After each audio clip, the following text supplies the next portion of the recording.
Councillor Trevor, can you hear me?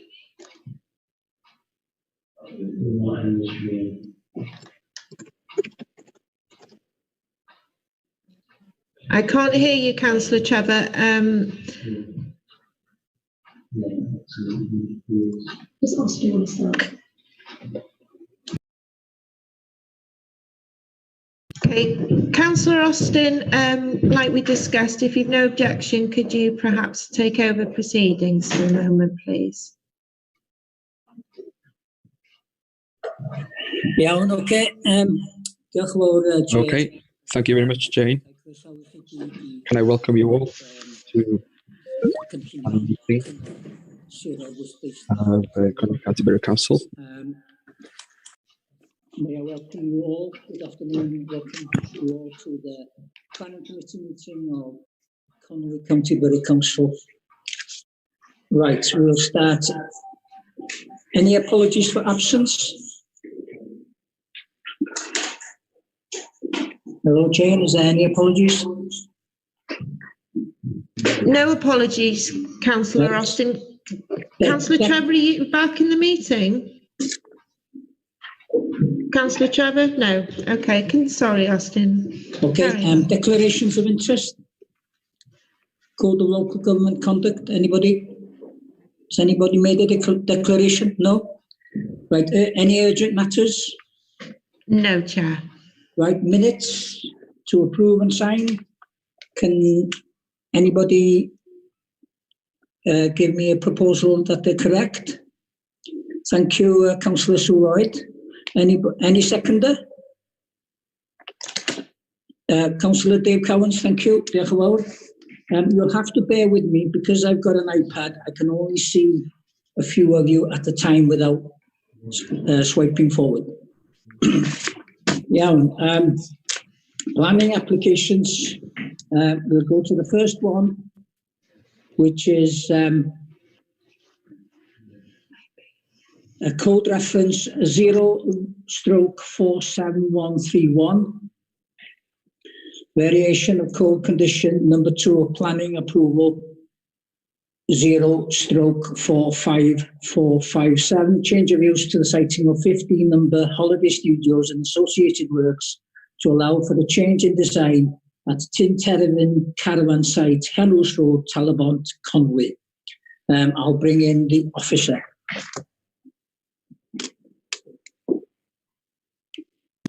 We do actually have some speakers for this item. Okay.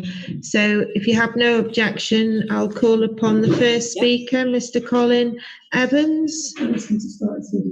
Mr. Colin Evans, can you start your video, please?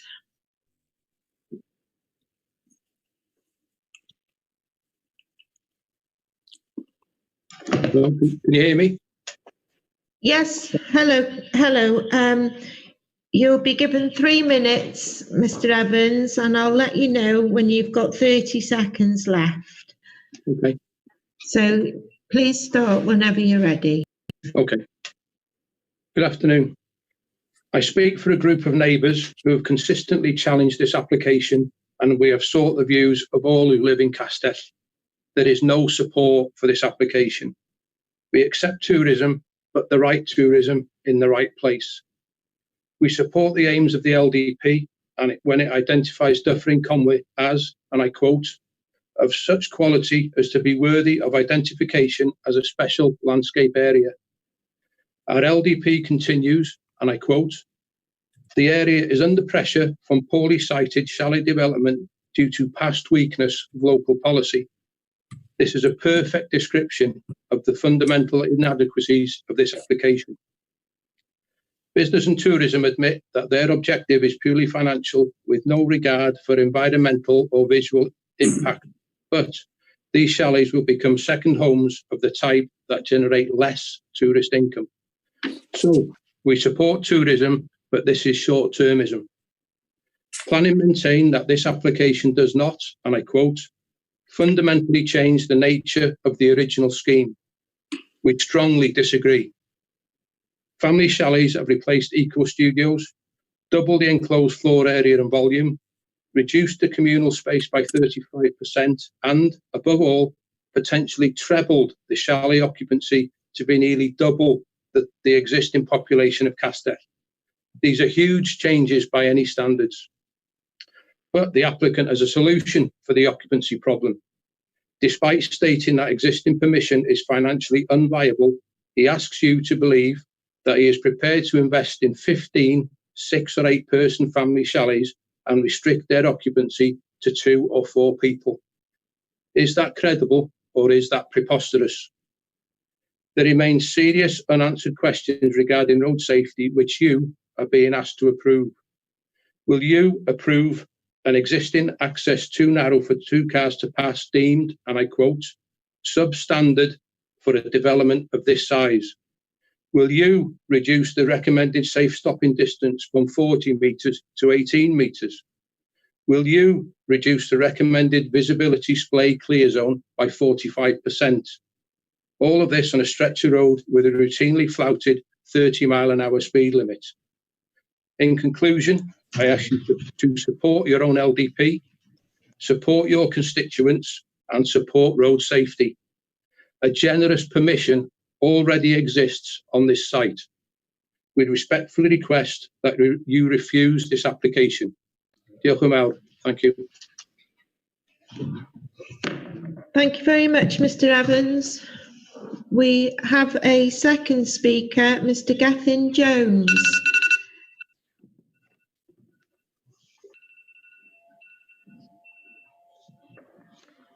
Gethin, can you turn your video on, please?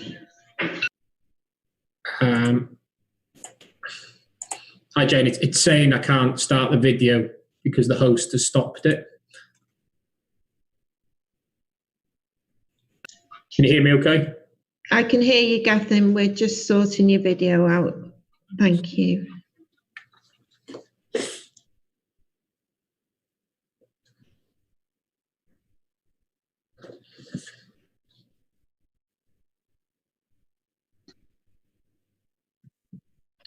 Apologies for the delay, members.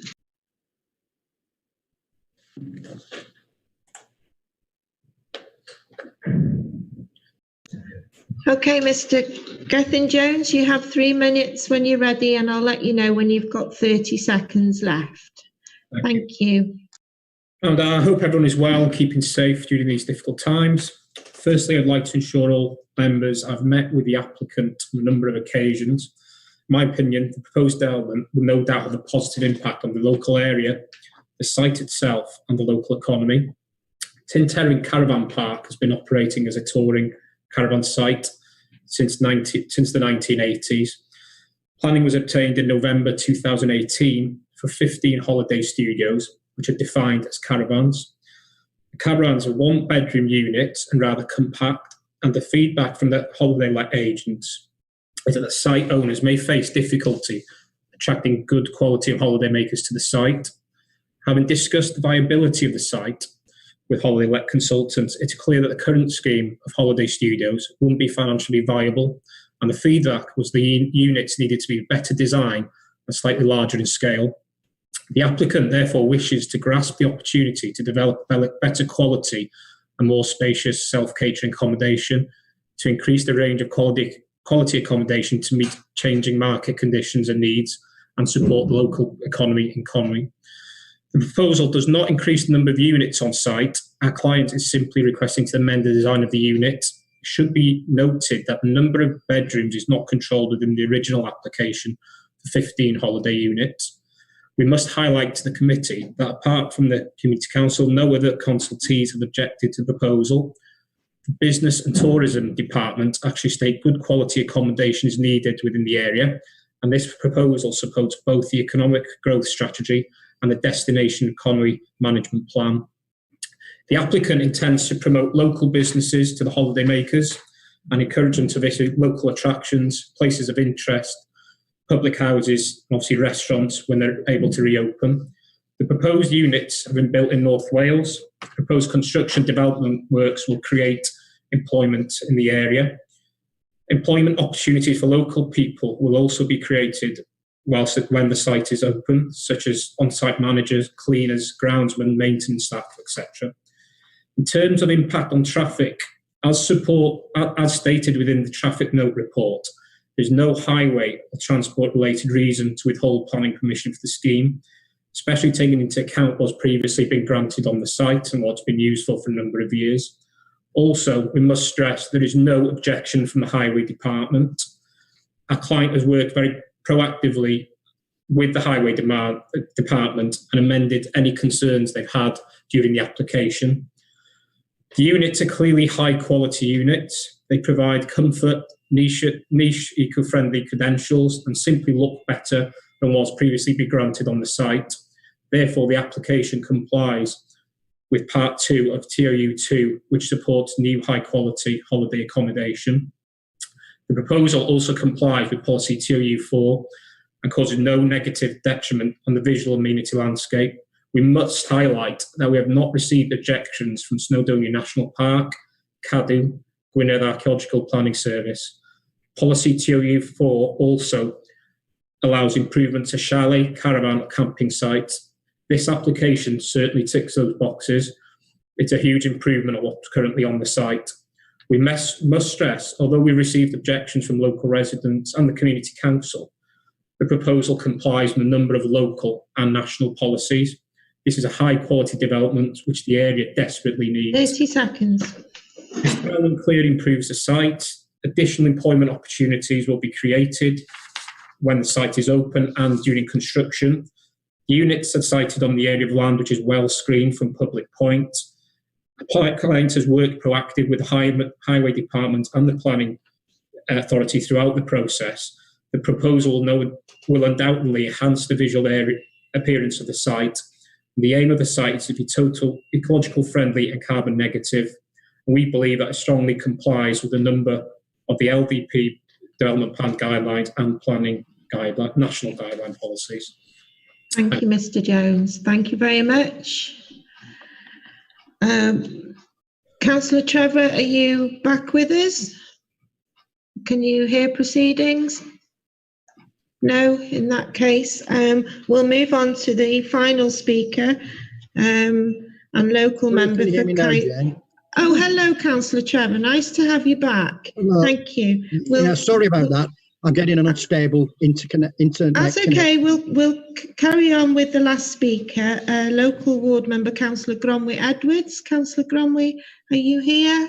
Yeah. Can you hear me, members? Yes, thank you. So your 30 seconds. 3 minutes. Start when you. Sorry, 3 minutes. We'll start when you're ready. Yes. Good afternoon, members. Thank you for the opportunity to speak. I would have liked members to have seen this site before it comes to committee because it is quite a contentious site. The site was originally a low-key seasonal touring caravan park site and has been there for many years, and it fitted its location, which is in a small little village hamlet of Castor. The approved scheme was promised good design and scale and layout and high-quality accommodation with niche eco-credentials. This scheme does not fulfil such promises in any way. As I said, the previous approval were for eco-lodges, which were very sympathetic to its location. The applicant has now simply submitted large chalet units for those eco-studios with no regard for how the size of the increase creates an unworkable density on this site. And I hope members have seen the photomontages that have been sent in, because certainly if you look at those photomontages, you will see the vast size of these units that basically swallows up the land. Insufficient detail has been supplied by the applicant, allowing officers to be misled on both actual workability and compliance with the required caravan standards. The residents have produced overlays, which are the ones I just shown you. I hope members have seen those, with the shortcomings. The photo montage to illustrate the increase, the impact of these proposals. We shouldn't be fooled by the applicant's latest promise to reduce the occupancy. Why buy large 3-bedroom units and then reduce them down to 2-bedroom, 2 or 4 people units? But the case of scale of the development really needs to be seen on site for members to appreciate the impact on the small community of Brincastor and the rural character of the village. We need to follow policy guidelines to ensure we achieve quality, low impact tourism which respects local communities. We need to ensure approvals are granted, provide control and avoid damaging increase in scale and occupancy. We need to be sure we don't irreversibly damage the very character of the attractions to visitors, and we need to avoid setting dangerous precedents. Now, I know that this won't appear on your report, but there is an authorised development already occurring on this site, which is a big sanctuary. We have seen large containers being brought to site, and a lot of work has to be done to create this big sanctuary with 12 pigs already being on site. 30 seconds. Officers will say this is not relevant, but if you take a total site into consideration, this means that a massive overdevelopment of a small rural location. And I would ask members, if they are not willing to refuse, at least go out, defer this until you can go out and see it on site yourself. The access is a real concern to residents, and the overdensity another real concern. Members need to see this. Policy considerations, and it looks at the different aspects of the policy point by point. I wasn't going to go through the addendum in any detail. Lots of those points have already been raised by the objector who spoke, and in the discussion with the other speakers. And you're probably all aware of it. And also the comments are very similar to the comments that are already made in the main report that you should have. I was going to talk you through the photographs, so perhaps if Julia can start sharing that. Because we haven't been able to do a site visit with the current coronavirus situation, we've taken quite a lot of photographs, and we can show you the site.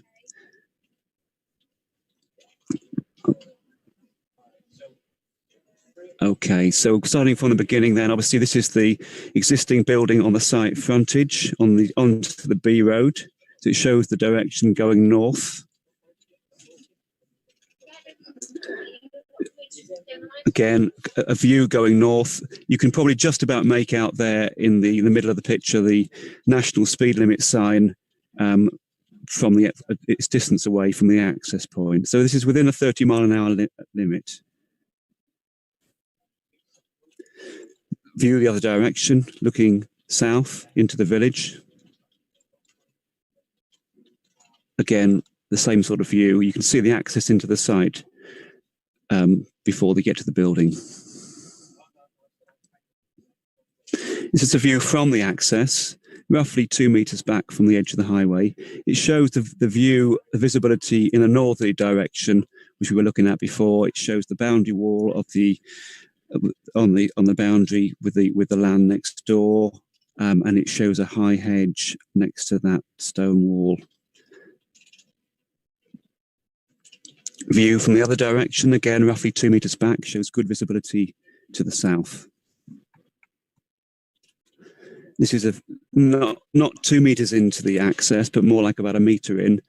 And obviously, as you move nearer to the edge of the highway, you get a clearer view. It's a fairly straight section of road. So there's a hedge. The section of high hedge really is the bit which is obscuring visibility, and particularly the bit that you can see over there, which is sort of more grown out and grows over the highway verge. View into the site, showing the existing access, a narrow access point, not suitable for two vehicles to pass. Similar views to what we've just seen.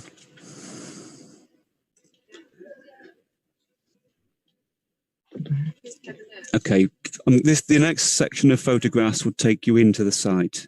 So this is the access gates. Looking back towards the road and the house fronting the road. So that shows the driveway coming into the site. Looking the other direction, you go into the first big field area. This is the area that was historically used for touring caravans, 15 touring caravans. It shows some of the works that have recently taken place in terms of resurfacing with stone the track that runs into the site, existing track that's been resurfaced. Existing toilet block, existing phone box.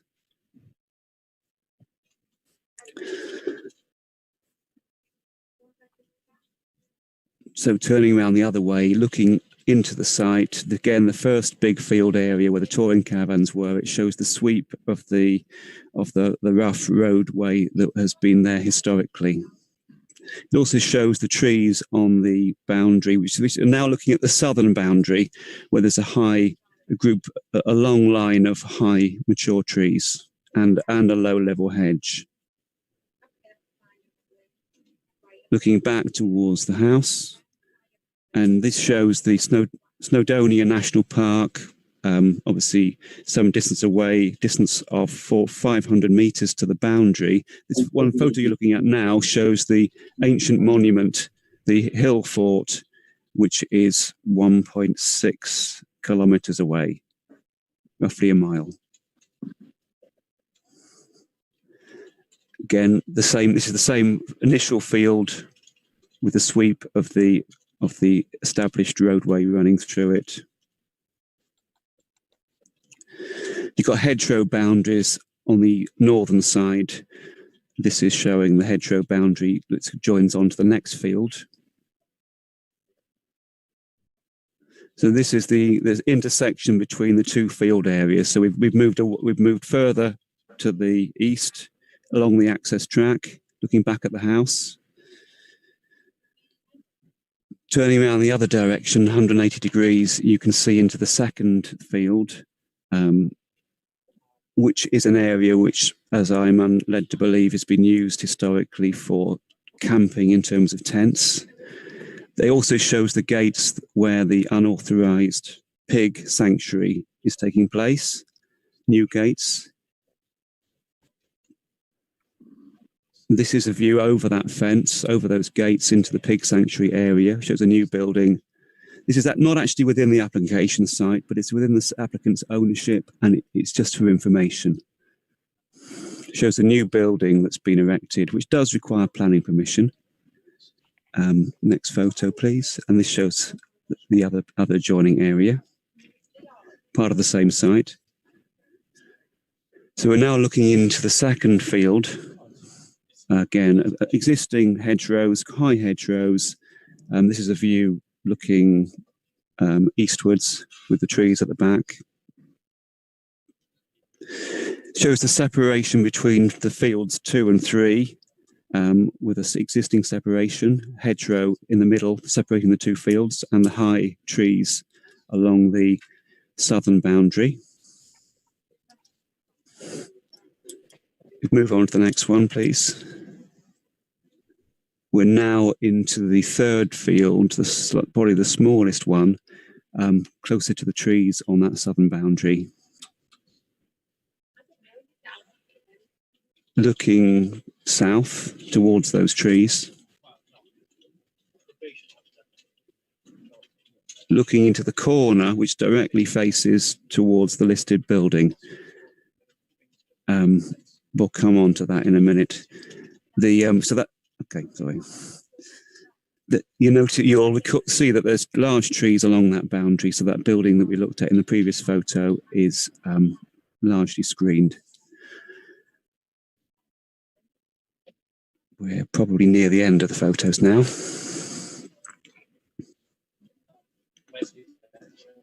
Okay, we can come back to them if anybody wants to go over any parts again.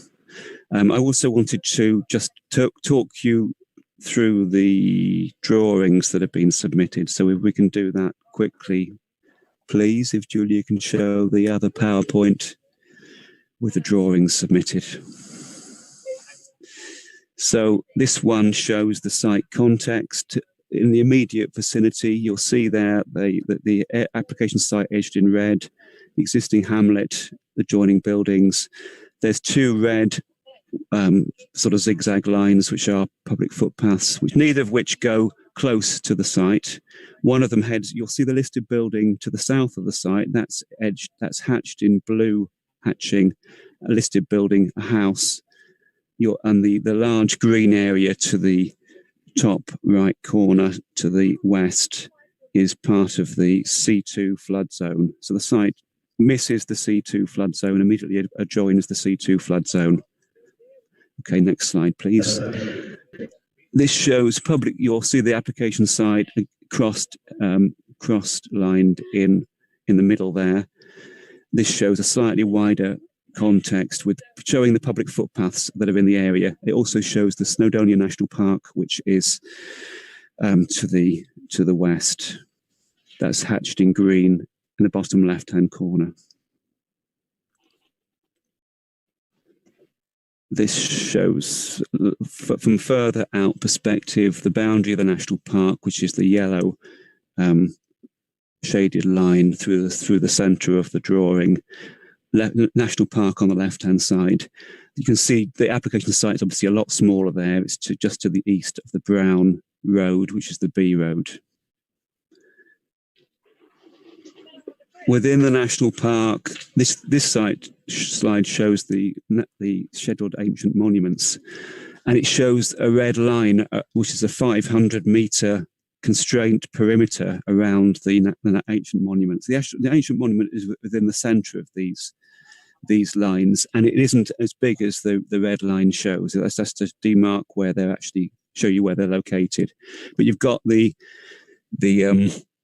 hill fort, Penagaya, 1.6 metres to the west of the site, and you have the Roman fort ancient monument to the northeast of the site, closer, I think it's 1.2 metres away.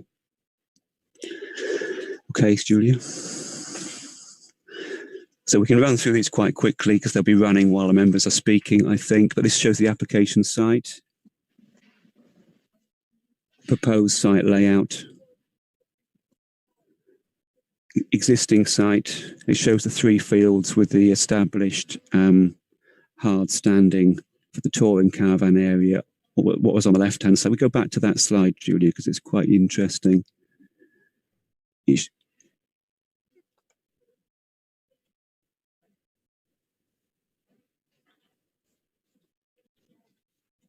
Okay, so that one shows the 3 fields with the established touring site being the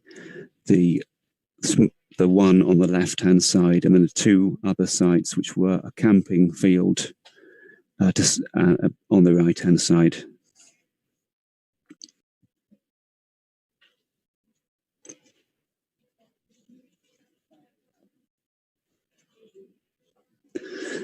Proposed site layout, this shows the arrangement of the different sorts of units. There's 2 sorts of units proposed.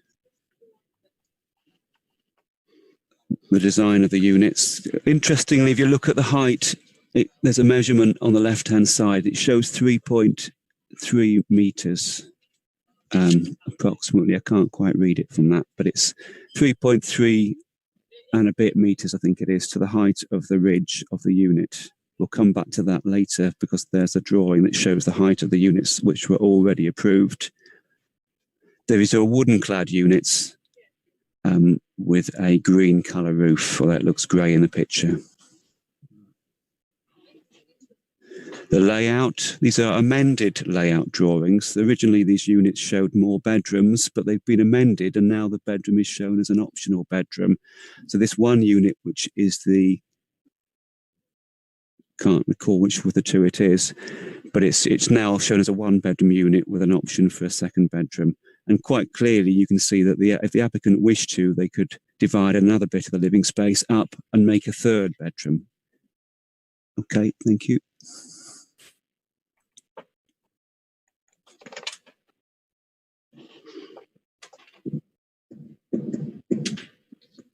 Can we go to the next slide, please?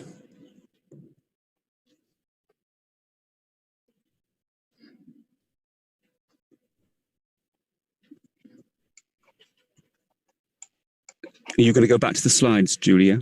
Okay.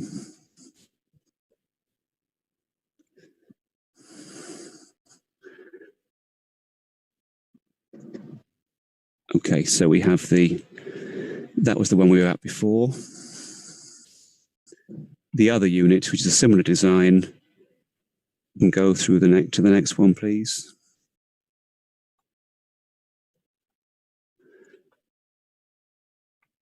Again, this is a unit which shows, it's an amended drawing. It now shows a 1-bedroom unit with an option to be 2 bedrooms. And again, quite clearly, the applicant could subdivide it further if they wish to and change that layout. The units are caravans. So and they form a two-unit caravan within the definition of a caravan.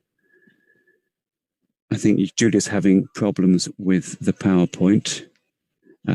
Just see whether we can go back and just finish off the rest of the slides. I wanted to show you the next ones because they're the images that were submitted by the objectors. So this shows, it's a viewpoint, and the next three slides also have a similar viewpoint, you might say.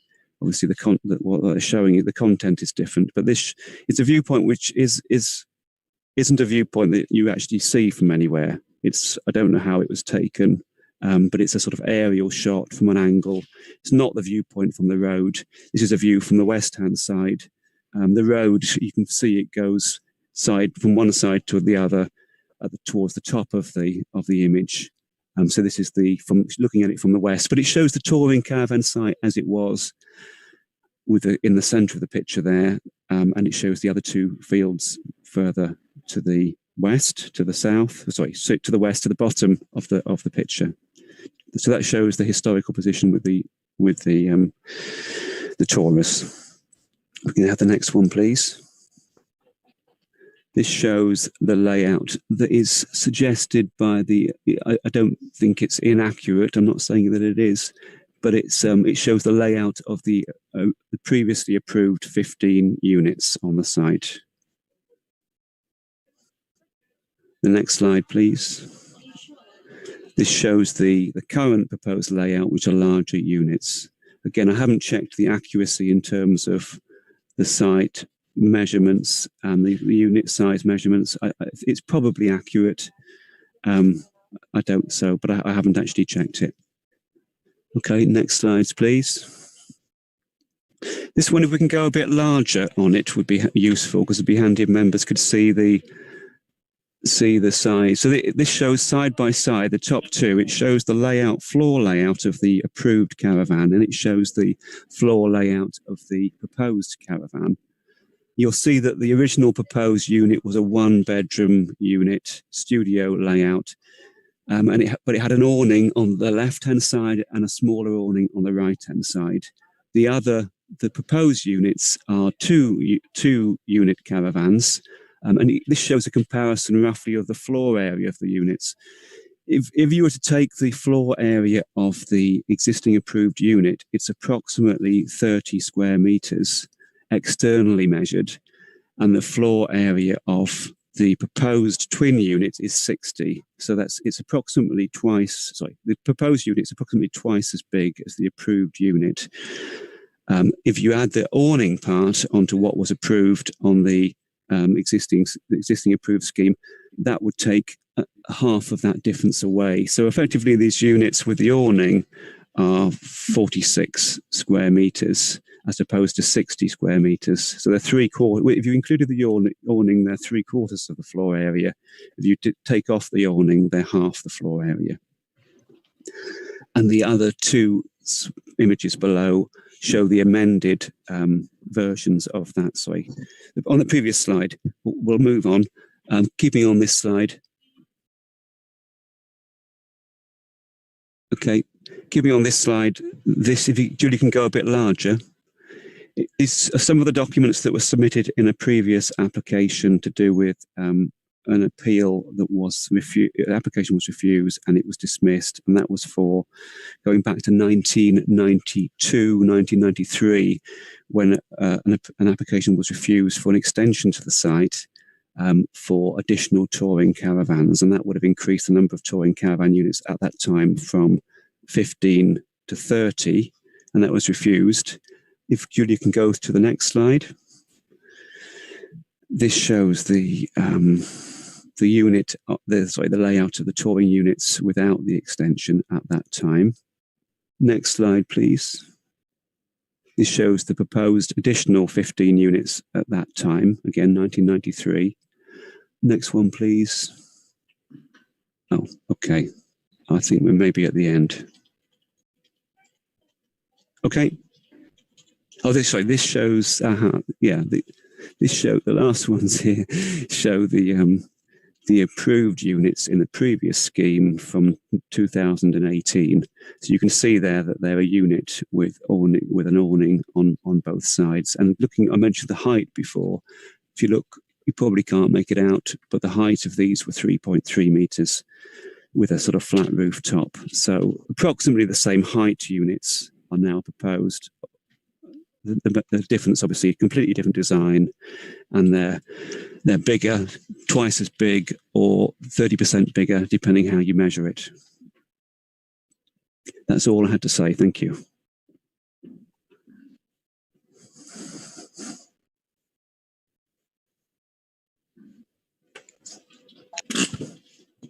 Okay, thanks for that, Mr. Watson. I will now open the debate for members. Please indicate whether you want to speak by pressing the raised hand icon on the screen, or alternatively physically raising your hand to draw our attention to you. When you've finished speaking, please press the lower hand on your screen. If for any reason we do not see that you want to speak, please feel free to interject. You are able to do by switching on your microphone, but if required, please try and avoid interrupting any other speaker. The first speaker I've got down here is Councillor Chris Cater. Councillor Chris. Yeah, thank you, Mr. Chairman. And thanks to the Principal Planning Officer for taking us through all those slides and montages. Very thorough work there. Yeah, well, the principle of 15 static caravans or holiday studios or whatever you want to call them is there. And as the speaker said, quite rightly, the number of bedrooms and the number of occupiers is not controlled in the existing approved development or the original planning permission. However, we are dealing with a very much increased scale and massing, I think. Mr. Watson gave us the figures, 30 square metres going up to 60 square metres. And I wasn't quite sure of the effect of that until I saw those aerial view photo montages and diagrams, which really makes me doubt whether these much larger and different buildings will be an improvement in what is a Conway Valley special landscape area, isn't it? So I am concerned that this isn't the quality of, well, the quality may be improved, but the size and massing I am concerned about. And I'm just wondering whether we should defer this till we can actually go and see the site, because that seems to me to be the real crux of the issue here. I'd be interested to see what other members feel. I don't think I would be happy approving this as it stands at the moment without having it closer looked at on a site inspection, but I'll see what the other members have to say about that. Members, can I ask you to use the raise your hand on the screen, the blue hand? Do you remember from last month? I've got Councillor Dave Rees.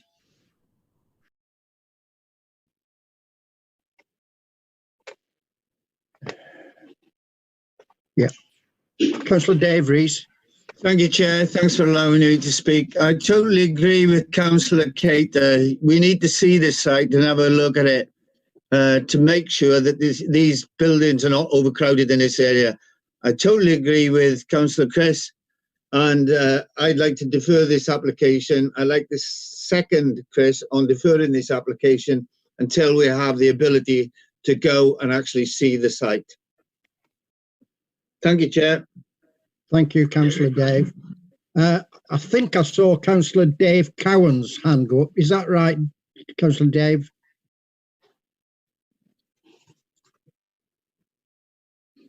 Can you unmute, Councillor Dave? I'm trying to.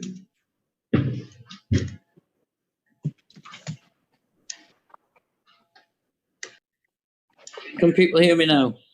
Yes, we can do. Good. Yeah. I completely endorse what Councillor Christen has been seconded by Councillor David. This to me is totally alien to this site. And I think a site visit might convince members that we shouldn't support this application. At the end of the day, it's all about them making money without any consideration for this beautiful area that we're here to protect. So I would support deferment until after coronavirus we can actually have a site meeting. Thank you. Thank you, Councillor Dave. Councillor I believe Councillor Andrew Hinchcliffe. Yeah, Councillor Andrew. Thank you, Chairman. Two things. The objector, Mr. Gethin-Jones, I think it was, no, it wasn't, mentioned selling the units as second homes. It hasn't been mentioned again. Is that something that we can make sure doesn't happen? The second thing is, I think the photo montages done by the objectors make the new buildings look considerably bigger than the old buildings, whereas in actual fact, as you say, they're only 30% bigger, and a site visit would be really good. But the whole point of us being a holiday destination is that we provide quality accommodation. Would you go and stay in a studio for a week? I wouldn't. So you have to ask, what do we want for there? Right now, as a touring caravan and camping place, there will be many, many traffic movements per day, in and out with caravans and cars taking tents. If you have fixed units, whatever they are, there'll be vastly less traffic movements. People wouldn't come for one night, they'd come for a week. Anyway, that was my only thought. I do tend to agree that a good idea, a physical idea of it would be very good. But I think we've been put off by the montages to an extent. I suspect the difference between what is allowed now and what they propose will not look that different. Thank you. Thank you, Councillor Andrew. Councillor Pauline, I see your hand there. Councillor Pauline. Thank you, Chair. There's a couple of things, because obviously I would like to see the sites, because it is in a small hamlet, and I don't think there are very many people living in that village, are they? So there won't be many traffic movements from the residents. So, and I do feel that if the site was increased, it would make it much busier. Also, I did notice that there's a hotel already in the village, or on the map there was anyway, on the aerial survey map. I don't know, is that good quality accommodation, or because we haven't had a site visit, we can't see that. I do feel it would be beneficial for us to go, to have a look. And also, it was refused in 1992. Why was it refused? That's the other thing I was just wondering. So, yeah, I don't know if David knows that. He does.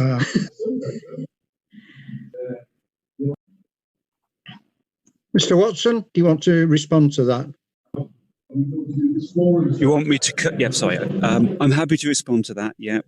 I'll have to dig out the actual reason. I believe it was on grounds of landscape impact, and there was a national park objection at that time. Worth bearing in mind that was a different scheme to what we're now looking at, and it was a bigger site. It was actually a bigger site area than the current proposed site area. It included additional land to the west, and it included the area of the pig sanctuary to the north. So it was a bigger site, and it was a proposal for an extra 15 tourers, which would have taken the number up to 30. I believe it was refused on landscape grounds, but I'd have to check to make sure there wasn't any other reason. Do you want me to? I can check that and come back to you if that's okay. Yeah, that's fine. Is there any other member who wants to come in? I haven't got any indications here. Oh, Councillor Ken Stevens.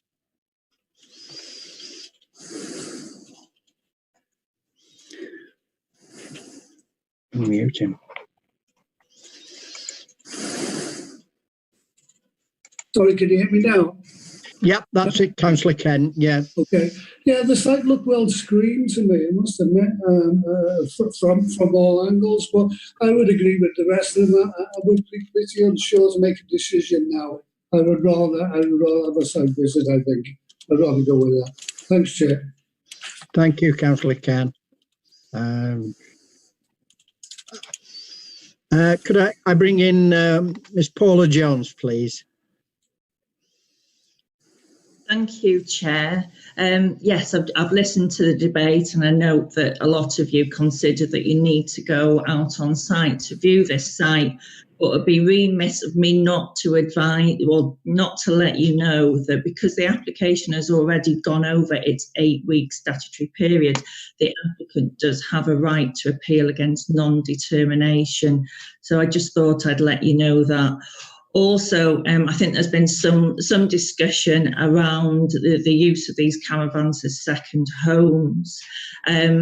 We would, as we have done with the previous application, we would be looking to impose a condition that would require the applicant, the caravan units to only be used for holiday accommodation and not as the person's sole residence. So I just thought I'd let you know those points anyway. Thank you. I still, is there any other members? I'm just looking visually. Councillor Ivor.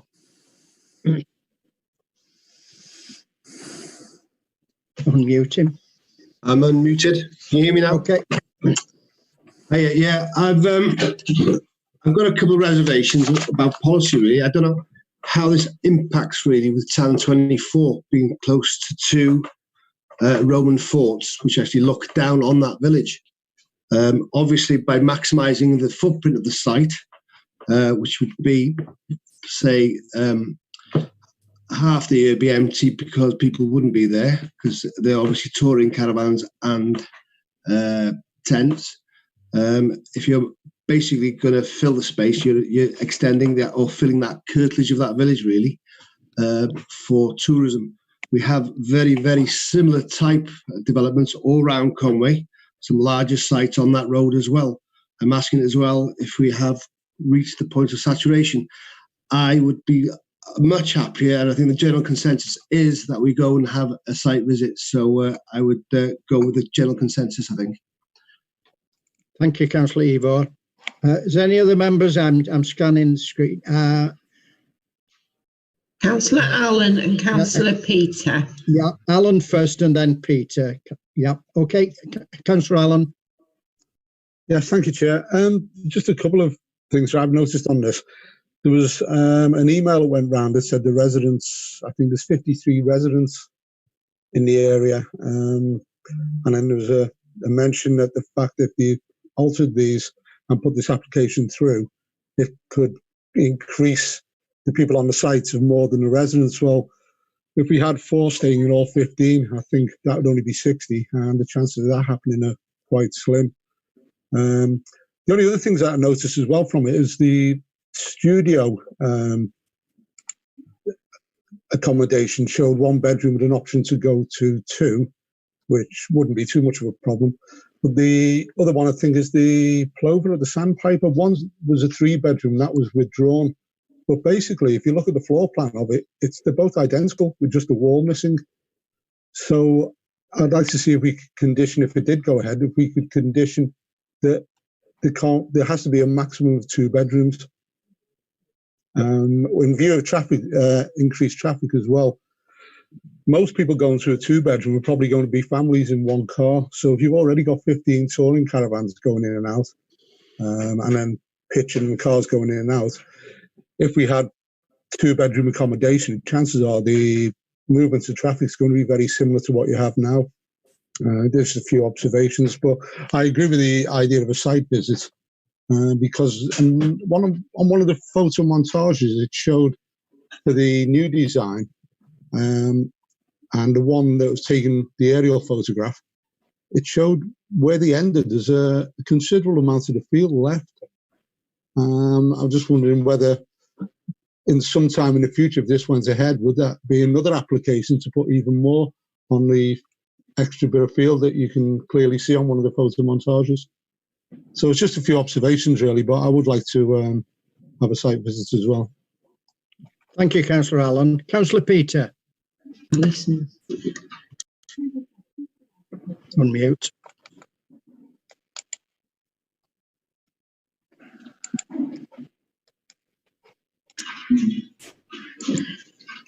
Sorry, Councillor Peter, can you unmute?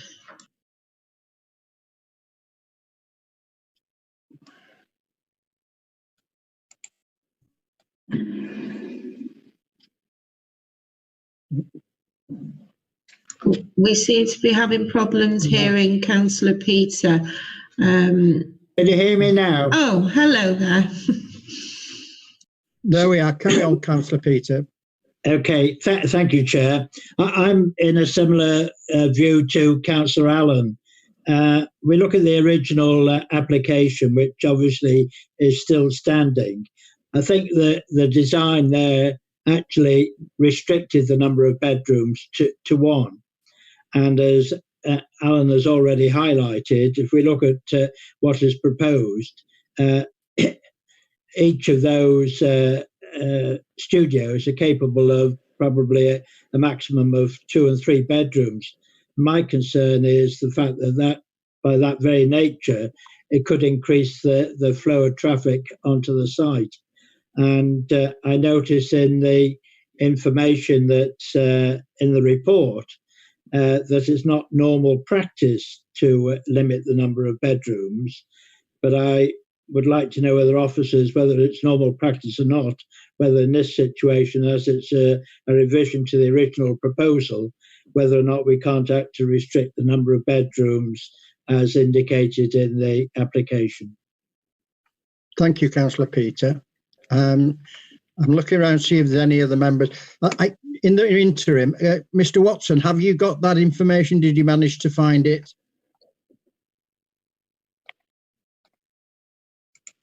Unmute. I have found it, yes. Would you like to? Yep. Okay, so the count, it was 1993. The council at the time refused planning permission. It was an application for extension to a touring caravan site, 15 additional pitches. It also included a toilet block and the conversion of an outbuilding to a dwelling house. And also a change in the period of the use of the land as a caravan site. The council refused it. When it got to the appeal stage, the inspector allowed part of the development, but not the other part. He allowed the conversion of the outbuilding to a dwelling house, but he didn't allow the 15 additional touring pitches. The council's refusal reason at the time was the overall site, by reason of lack of any effective natural screening, especially along its northeastern boundary, is visually vulnerable from higher overlooking ground to the northeast, and the proposal therefore conflicts with the policy which aims to protect the natural environment. At that time, like I say, it went to appeal. The inspector dismissed the appeal, and as I said before, the National Park raised an objection at that time, which it hasn't done in relation to the current application. So that's that background. Just can I refer to a couple of other points that members have raised? Yes, please. Councillor Evor referred to the TAN 24 and the impact on the scheduled ancient monuments. We have consulted CADU. CADU haven't responded to the consultation. They had the normal amount of time. We could obviously reconsult them again, but they haven't responded so far. We've consulted Gwynedd Archaeological Planning Service on the archaeological side. They would normally comment on the same thing, the impact on the ancient monument. They haven't raised any observations. And the ancient monument, the one that's the more affected one, you might say, that the Penagaya, that's within the national park. We've consulted the National Park Authority. The National Park Authority has said it doesn't have any objections. Some councillors have referred to whether we can control the number of bedrooms in the, if we were to approve it. I don't think that is really achievable. I think in theory we could put a condition on, but I think the condition would be could be argued to be unnecessary and unreasonable. And I think if the applicant might initially agree to a condition like that, but I think I think if it ultimately came to be attested on appeal, I think it would be questionable.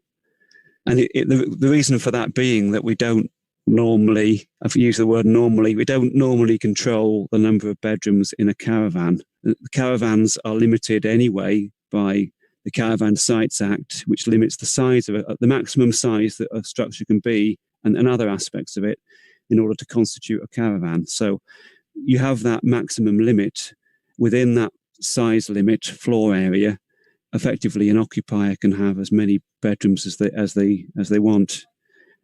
It has to be suitable for human habitation. So, I mean, there would be limits of that sort, but there isn't a limit on just how many bedrooms, whether it's 2, whether it's 3. And the definition of a caravan allows twin unit caravans.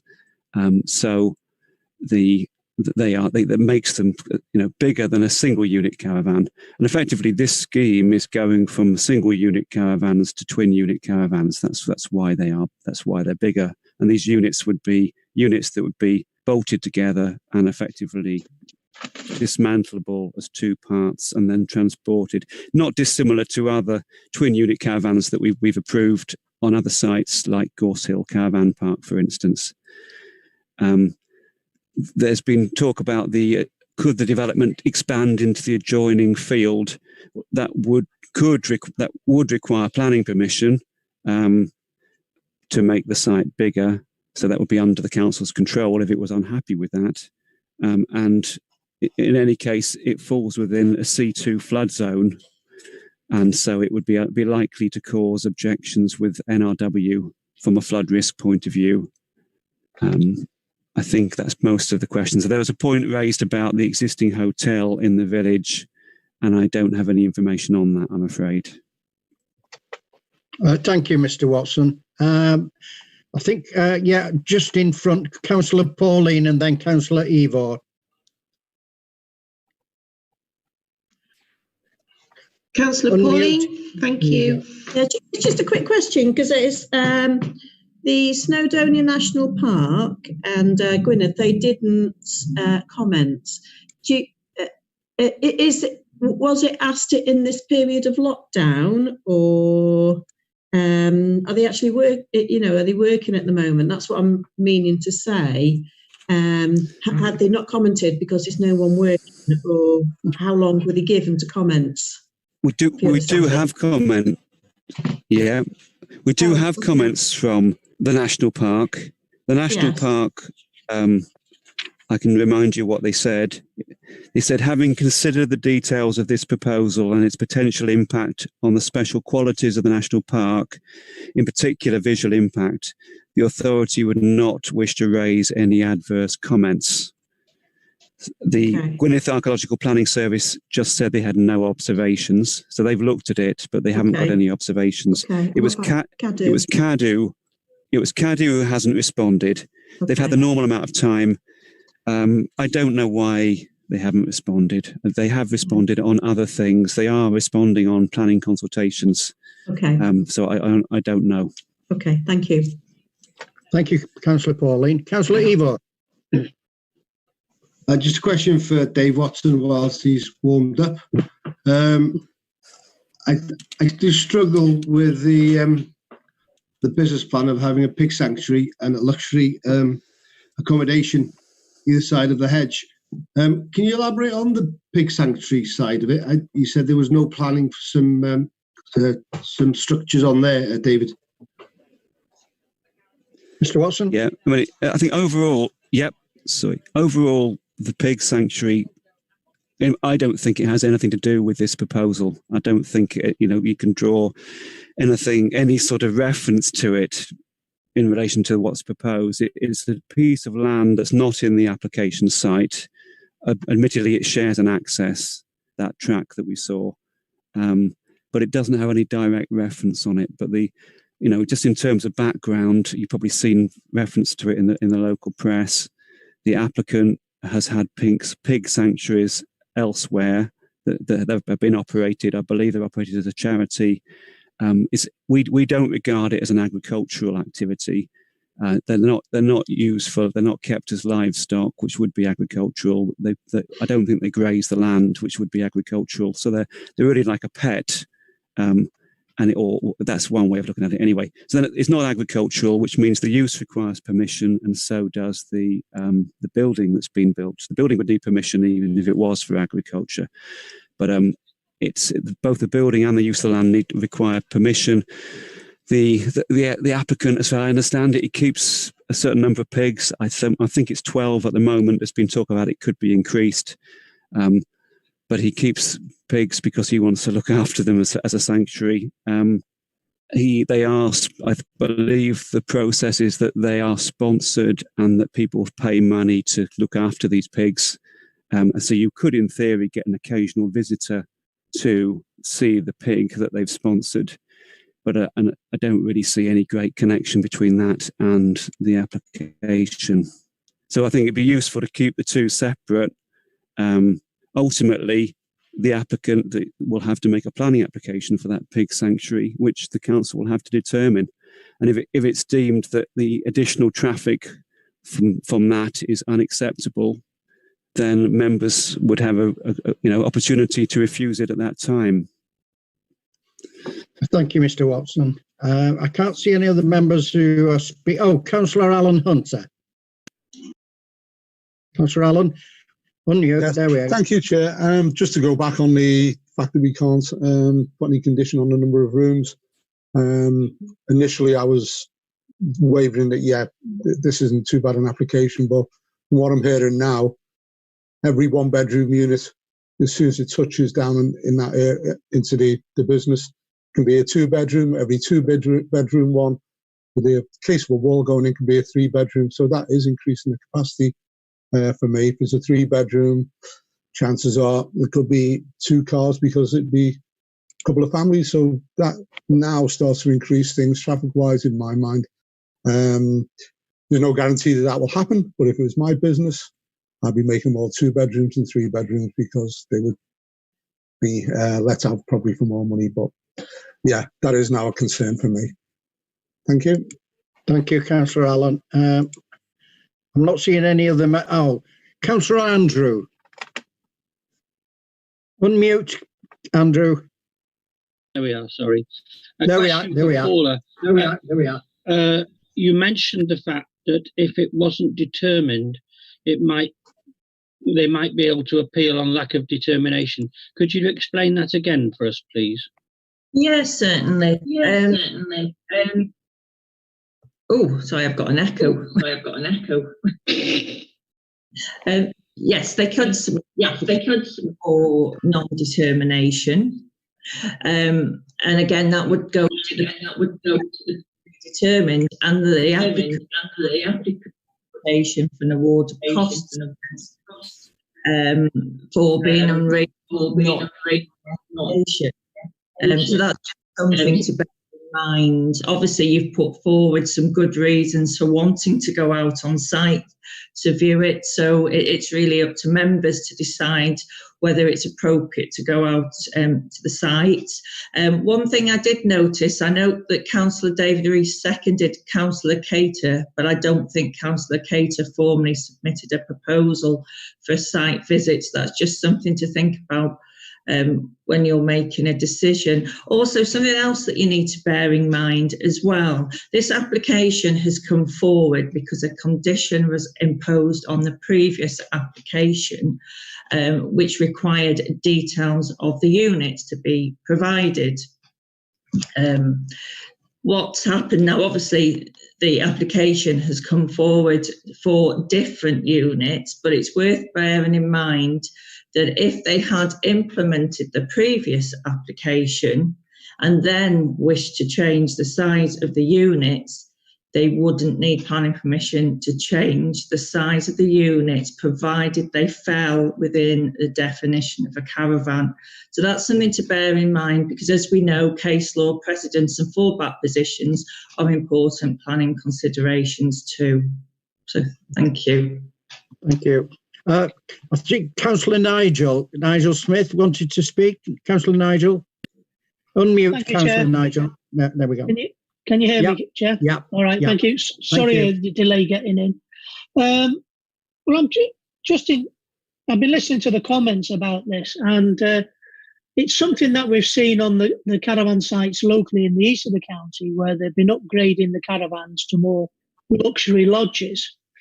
And tourists today require a better quality of accommodation, and I think this is something that the applicant is looking to address, to put a better offering on that site. I'm also mindful of of what Highways have said, that it will actually be a betterment because we won't have any touring caravans going on and off that site. So the traffic will actually be less hazardous in the area. So I'm just wondering whether members have read the Highways officer's notes, and whether they still think there's going to be an issue. Thank you, Councillor Nigel. I'm looking around. I can't see any other members. Councillor Chris Cater wants to come in. Yeah. Yeah, just 2 points. I'm happy to formalise my proposal for delaying for site visit, basically, on the grounds of the scale, the appropriate massing, and the maximising occupancy of the site, with the fact it's in the Conway Valley Special Landscape Area and the historical landscape. I think we need to go there. So those are my reasons. So yeah, and it will be interesting to just have a look at this 30 metre compared with 60 square metre size in the proposal. I must admit, I haven't put Highways in there because the highway officer was so straightforward about not putting any objection in. However, when we're there, we can have a look at the way that driveway exits onto the road, and I know many people do speed along that road. So yeah, it's often getting enforcement by Arrive Alive or whatever it is. So it will be interesting to have a look at that junction there. Thank you, Councillor Chris. Any other member want to speak? Oh, Councillor Ivor. Sorry to be a pain. Could I just ask Richard, if he's there, Richard Snar-Evans, would he be happier if it was a wider entrance? It's a single entrance at the moment, but bearing in mind it's so close to the 30, cars are slowing down to 30 miles an hour, but would he be happier looking at potentially, if they do increase the bedrooms in these proposed chalets, and there are going to be more cars going in and out, would he be happier if there was a room for a car to get in and out of that entrance, please? Richard, would you like to respond? Yeah, we'd always be happier with a better quality access. However, from planning, we've got to look at what it is now, what it's being used to, and how it will be used in the future. So on the basis of these being one bedrooms, that's what we've looked at, and I've heard that it might be difficult to condition that, but we've got to obviously look at what's been put in front of us. So we've looked at it being one bedroom developments with the access. If that detail were to change, then we may change our comments or conditions to, as it will be a different volume. Obviously, the pig sanctuary as well. Technically, if that information was in front of us as an application, then we would look at that as well. We've only looked at this application on what it has extant permission for and what they're proposing of the 15 number units with 1 bedrooms. Okay, thank you, Richard. Councillor Alan Hunter, are you bringing Councillor something? Ken Stevens, you want to come in as well? Yeah, I don't want to stifle debate, but if just members make sure that if you're asking a question that hasn't been asked or you haven't had that information, then please go ahead. I'll just read my last comments on it, but what Richard's just said then is he's having to go on the information he's got, and from what Dave has told us, that Richard's got on information of 1 bedroom, possibly 2 bedroom, and now we know there's a distinct or a possibility that as soon as they're put in place, they'll all be altered, and that would be too late for Richard to insist on any changes because they're already there, they've already gone through. So again, that's my concern with it. Thank you, Councillor Allen. And the other speaker was? Councillor Ken, do you want to unmute?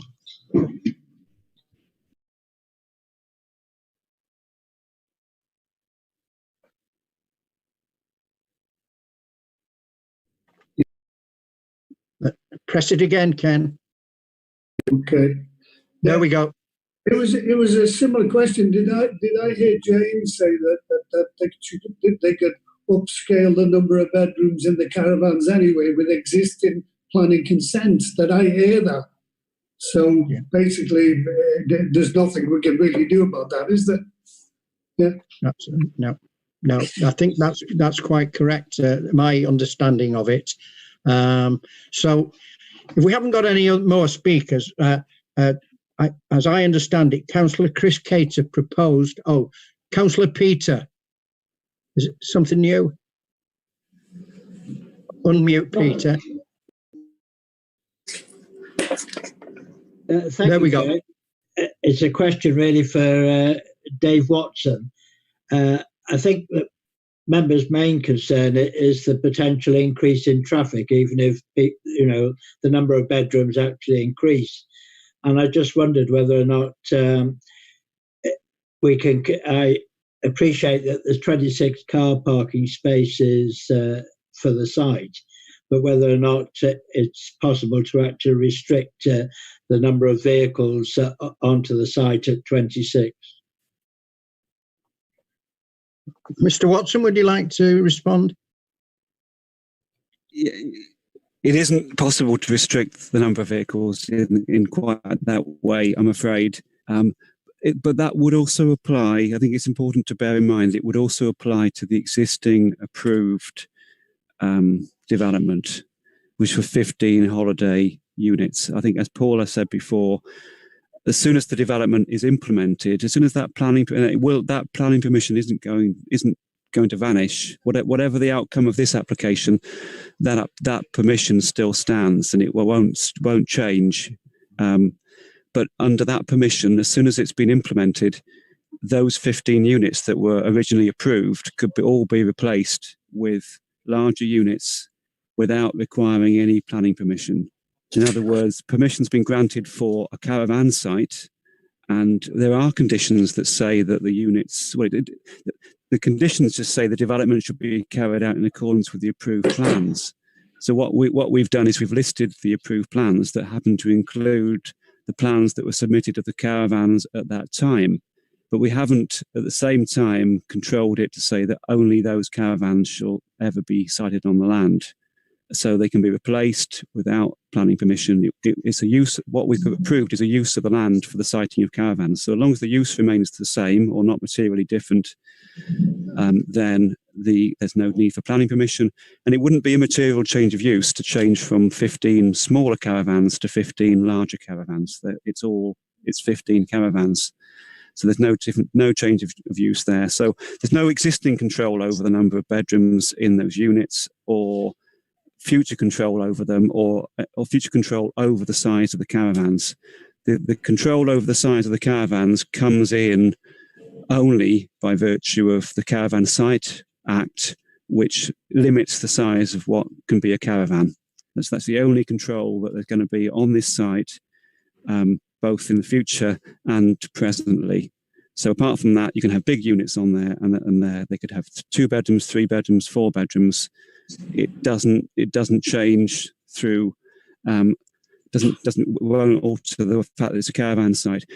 I was asked the question before whether or not we could put a planning condition on to restrict the number of bedrooms. Well, I don't think it's necessary or reasonable. I think it's unnecessary because we're giving permission for caravans, and so when you give permission for a caravan site, you don't control the size of the caravans thereafter, or the number of occupiers, or the number of bedrooms.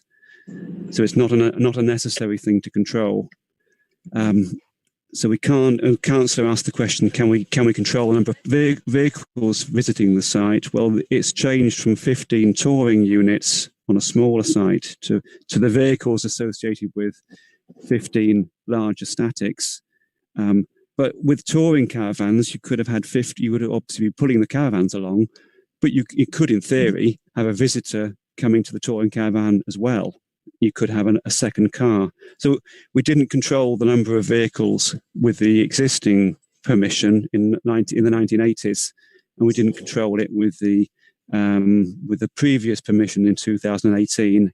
We wouldn't be controlling it with this approval. Parking, on the other hand, we can control the amount of parking on the site, and we can put a restriction on that says it should be X number of spaces. So we can do a physical control of that nature. They're showing 26 spaces. If members felt we needed more parking provision, we could change that. We could change the layout of the parking, and that sort of thing. Thank you. Thank you, Mr. Watson. Okay, members. We've had Councillor Nigel. Councillor Nigel. Is it something new, Councillor Nigel?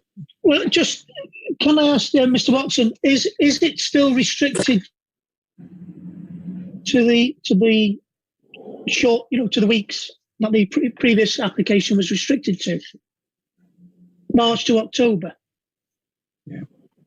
The historical position was March to October from the 1980s with the touring caravan site. The approval that was given in 2018 for the holiday studios didn't have a seasonal restriction in it. It had the standard restriction, which was that they're only used as holiday accommodation and not as any person's sole or permanent residence.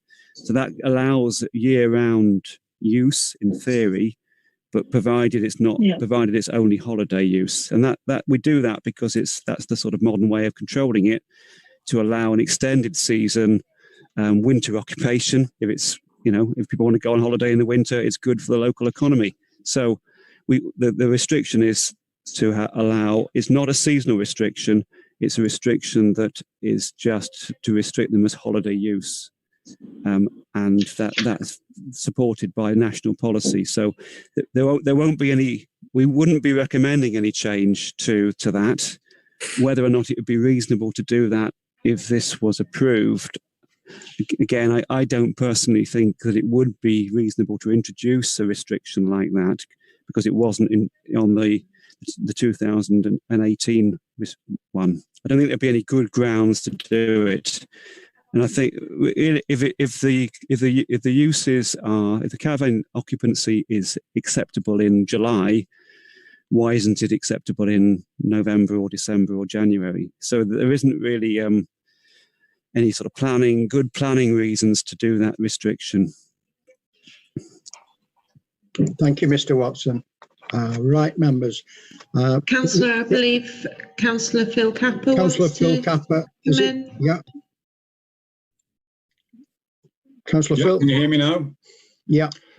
Yeah, I did have my little blue hand up, but nobody seems to be looking at the little blue hand, so that's why I waved at you. Yeah, I too would like to have a look at it. However, as I understand what Mr. Watson was saying, that it has planning permission at the moment for 15 smaller units. If the applicant were to put those 15 units on, he could immediately double them as long as they still maintain the sort of definition of a caravan. Is that the case? It is the case, you're nodding. So what's stopping him doing that now and ignoring this process? That's the question. Yeah. Mr. Watson? It's a good question, and I think in my mind, what's stopping them from doing it is only the fact we've put the conditions on that say the development should be carried out in accordance with the approved plans. In other words, the development, the carrying out of the development, the beginning of it, it has to be effectively referred to those drawings. There is another kind of catch to it in the sense that we've approved the layout as a whole with the access position, the parking, the landscaping position. Those elements of it are also controlled under the conditions of the planning permission. So to some extent, when you put a bigger unit there, it might have a knock-on effect to the adjoining parking space or the adjoining bit of landscaping, and because those aspects are also controlled under the existing permission, the developer has had to vary those aspects in order to accommodate the bigger units. If they put the smaller units on, we might be having a discussion with them about whether or not there's a change to the landscaping by virtue of putting a bigger unit on the site. But it's a sort of a fairly tenuous approach to try and control the size of the units. If we wanted to control the size of the units, we would have been putting a condition on that says you can only have this size of unit. We haven't done that, so we can't sort of look through the conditions to try and find one that suits, because there isn't one there. So, in my mind, it isn't controlled, other than the fact that the approval said carry out the development in accordance with those drawings. So that's the carrying out of the development. But once they've done that, once they've got the units on the site and they've then constructed everything else, there's nothing in there to say they can't replace those units with another caravan. Okay, thank you very much, Mr. Watson. That puts an entirely different light on the matter as far as I'm concerned, because you could put those single units which have bolt-on capability of the adjacent unit to it, and that's what I'd do if I was going to do it and wanted to get around the problems. I'd put the single units in which are half the size and put the capability of bolting the next bit on and just stick them on, and then away you go. So it puts a different view on the matter from my point of view. Thank you. Councillor Allen, yeah. Yep. Well, you've all heard what my concerns are and what I would originally have made objections to, but everything that Dave's explained, I think we're between a rock and a hard place. We can go and do the site visit. We can come back and debate this again, but from what I'm hearing, I can't see how we can make any reasonable changes to this and object to it. So, despite everything I've said before, in the interest of getting on with it, I'm going to propose that we go with the officer's recommendations and leave it for members to vote accordingly, because I think you're all well aware of my concerns, but every time we're raising something, there's planning reasons that we're just not going to get anywhere with it. So there you go. That's my proposal. If anyone wants to support it, fine. If they don't, I totally understand. Thank you. Councillor Nigel, is that to second, or is it something new? Yeah, happy to second Alan's proposal. Fine. I think we are between a rock and a hard place. So, yeah. So we've got a proposal and seconder for through Councillor Chris and Councillor Dave to defer the application to take a site visit, and we've got Councillor Allen who's made a proposal to approve the application, seconded by Councillor Nigel Smith. Are there any other proposals?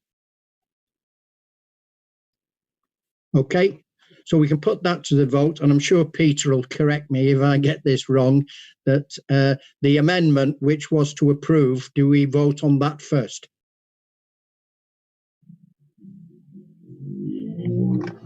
Yes. So we're going to vote on the amendment, which is to approve the application as per the officer's report. And if we can do it like we did last time, members, because we're obviously in a different situation, a different scenario here. So what I'll do is I will read the members' names out alphabetically, and you just indicate, you can indicate just verbally saying either you're for, against, or abstain. So we're dealing with for approval of the application to start with. So for the approval of the application, for, against, or abstain, first is Councillor Phil Capper. Through gritted teeth, for. For. Thank you, Councillor Phil. Councillor Dave Cowans. No. Can you unmute? There we go, Dave. Again, press it again. Against. There we are. Against. Councillor Pauline.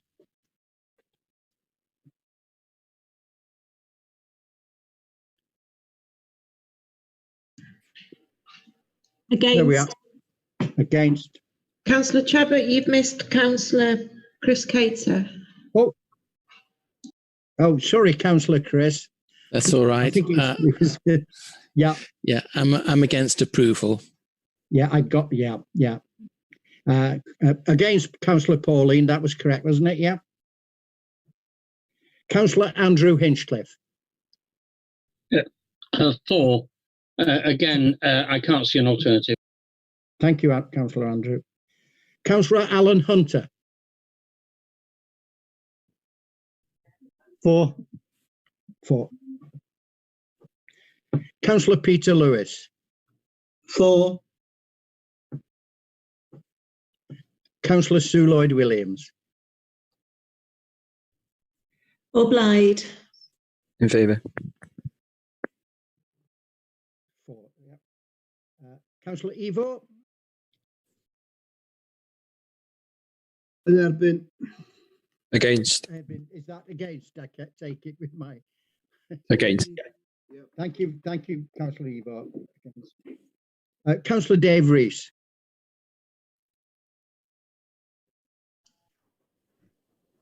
Unmute, please, Councillor Dave. The little red man with the outline through Against. it. Against. Councillor Austin Roberts.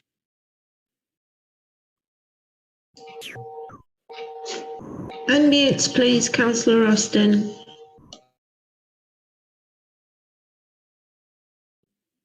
Yn erbyn. Against. Councillor Dave Roberts. For. Yeah. Councillor Nigel Smith. For. Councillor Ken Stevens.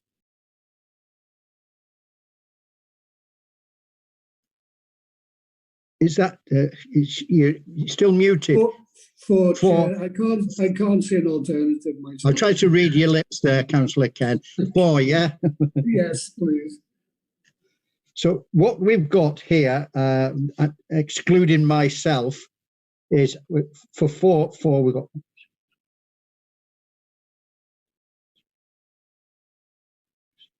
We have 8 for and 6 against. So that's for the application. I asked Peter, do I carry on with the other proposal now? Yeah. Well, the application's been approved. Yeah, so I just wanted to make sure that, you know, somebody didn't change. So obviously that application has got approval. Okay, members, thank you very much. That was an in-depth debate on that. So we'll move on to the next application. Before we do that, could I ask that Jane can just ask the speakers to leave the waiting room, please? Yes, Chair, just 2 minutes. Thank you. Thank you.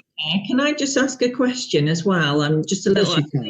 I may have missed it by trying to look at my notes before the meeting started, but when Austin was taking the members through the minutes earlier, I noticed that we had a proposer and seconder, but did you actually vote on the minutes? Councillor Allen's shaking his head.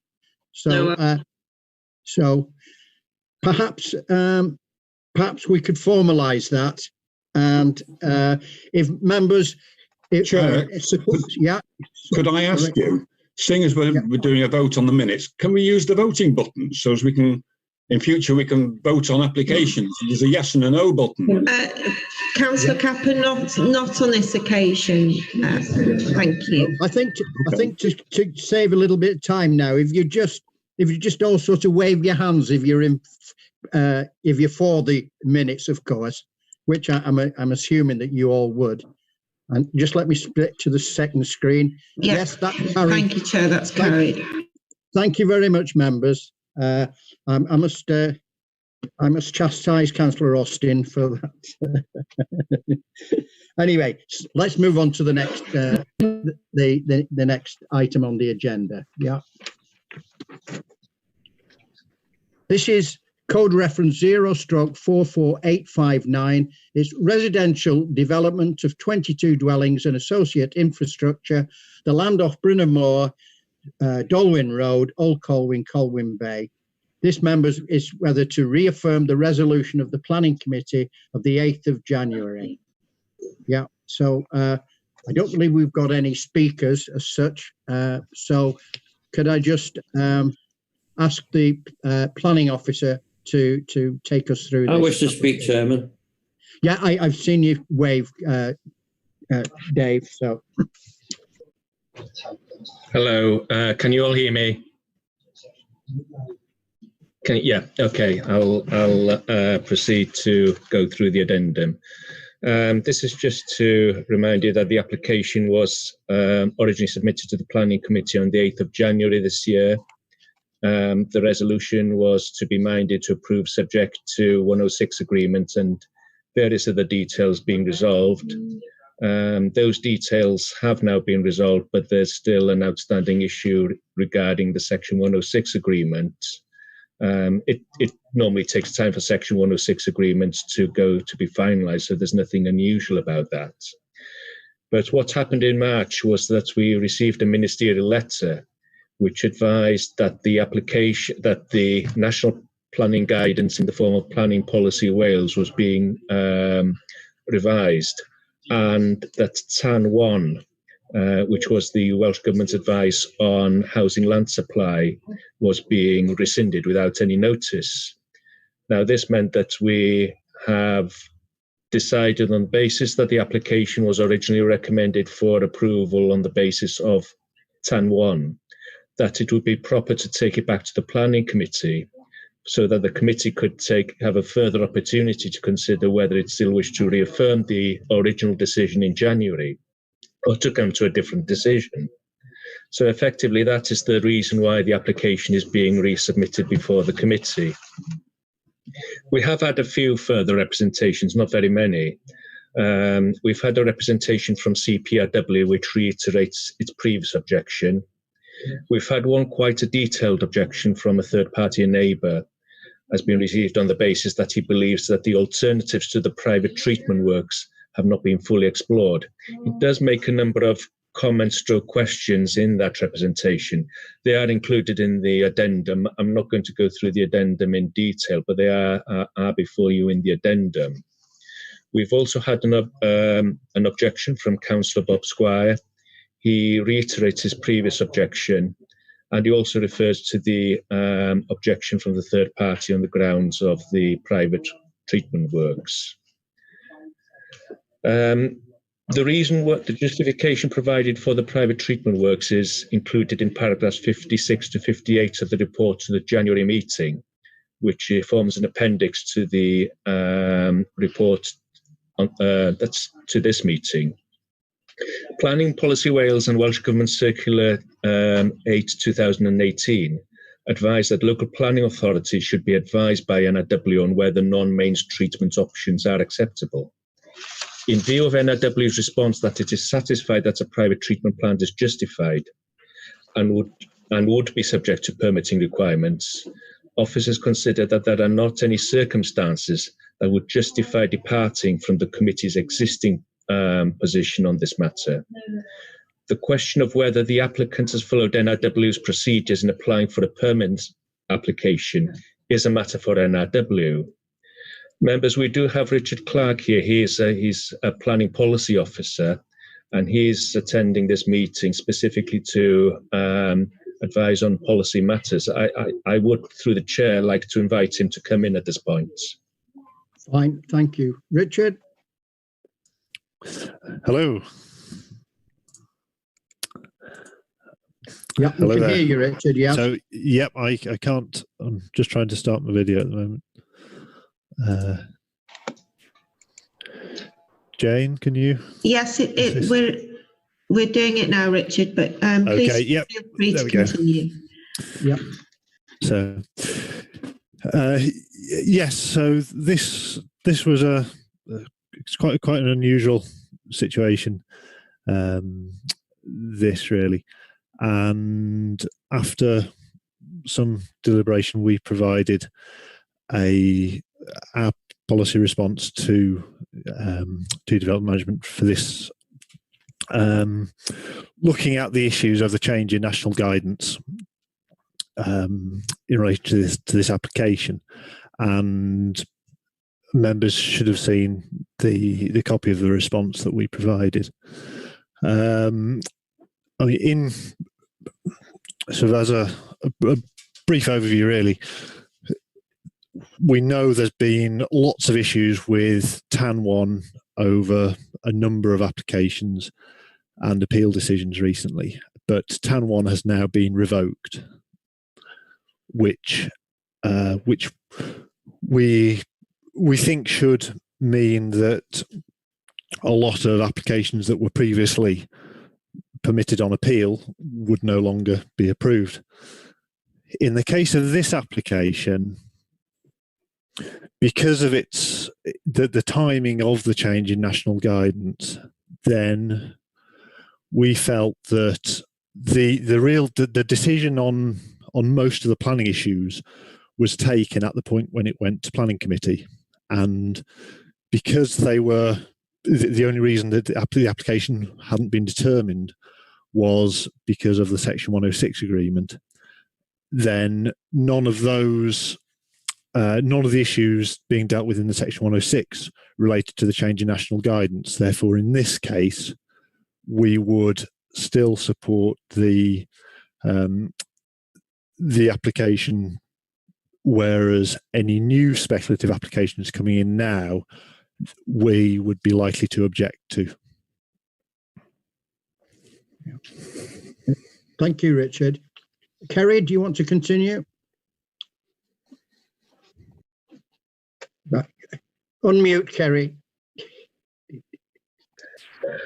No, I have no further comments to make at this stage, but no doubt there will be questions. Fine, thank you, Kerry. Right. Well, I'll hand it to the floor to the members, and I have Councillor Dave Cowans has indicated he wants to speak. Councillor Dave? Yes, thanks, Chairman. Members will remember that there was massive local opposition to this application that was approved. And it was approved basically because the Damoclean sword was hung over us by TAN 1. And there was a resonance in the chamber at the time that we would lose on appeal, and therefore we sought to protect the council's financial interests. What we are charged to do as a planning committee is to protect our constituents' issues. The phase 1 development was nothing but massive work for myself and Councillor Bob. There was a number of enforcement notices, Paul has advised me previously, that can't be taken into account for this application. But I honestly suggest to you that if TAN 1 wasn't in existence, we wouldn't have approved this. And it was this constant worry that we'd end up wasting taxpayers' money. And previous appeals had won that. So at the end of the day, we made what was probably at that time the right decision. But now we've got a chance to recognise our constituents who have been violently opposed to this. There's serious problems about the sewage works, which Kerry sort of drifted over. And also there's another site opposite this, on the opposite side of the road, which will again impact on the social infrastructure that's required for such developments. So I would propose that we refuse this application, and bearing in mind that at last Welsh Government, as Planning Inspector, recognised the stupidity of TAM 1, which has allowed the development of outside settlement boundaries all over Conwy. And this development is outside the settlement boundary. So I would appeal to members to recognise the difficult circumstances we were under previously, but has been pointed out we won't be under in the future. So bear in mind why we made that decision. It was the inference that we would lose if the applicant appealed because of TAM 1. TAM 1's been rescinded, therefore that threat has gone. So I think we need to send a strong message that the days of developers building outside settlement boundaries because of the pressure of TAM 1 is over in Conwy. We need to turn a new page and say, let's recognise what our constituents protest about. Thank you so much, Chairman. Thank you. Councillor Nigel, I see your hands up there. Councillor Chris Caters first. Oh, is it? Yeah. Could I, perhaps at this stage, if I could just advise members, because I'm trying to use the visual side, if you, and I hope Jane doesn't mind me saying this, at the bottom of your screen, you have what says participants with little heads. Now, if you press that, it then comes up with another side panel with all the members who are here. And then if you look down at the bottom left hand, you will see raise hand. How that helps is it indicates that you want to speak, and B, more importantly, it helps me because it then puts the names of the speakers in order. So because there's so many people here, I'm having to shift screens. I don't get it all on one screen. So I'm going from one screen to another. So I can miss somebody if I'm in the wrong screen, if I can put it that way. So that's just some advice that would help us if members would like to consider using that system. Okay. So Councillor Chris, sorry to interrupt you there, but that's all right. Very well put, Chairman. My heart's definitely with Councillor Dave Cowans. We went through all the heart-rendering stuff, approving the original housing development, and then this is an extension onto it. Well, listening carefully to what our officer Richard Clark has said, I have to deduce that this isn't the application that we should man the barricades for. I definitely think the horse has bolted with this one, and we're going to have to approve it because we did before, and it just hinges on this Section 106 agreement, which hasn't been finalised. So I'm afraid, we're going to have to go for approval. It's not the one to man the barricades. We already agreed that it should go ahead, and it was just this Section 106 that was pending. So I think I'm going to have to very sadly propose that we go with the officer's recommendation, taking the advice from Mr. Clark.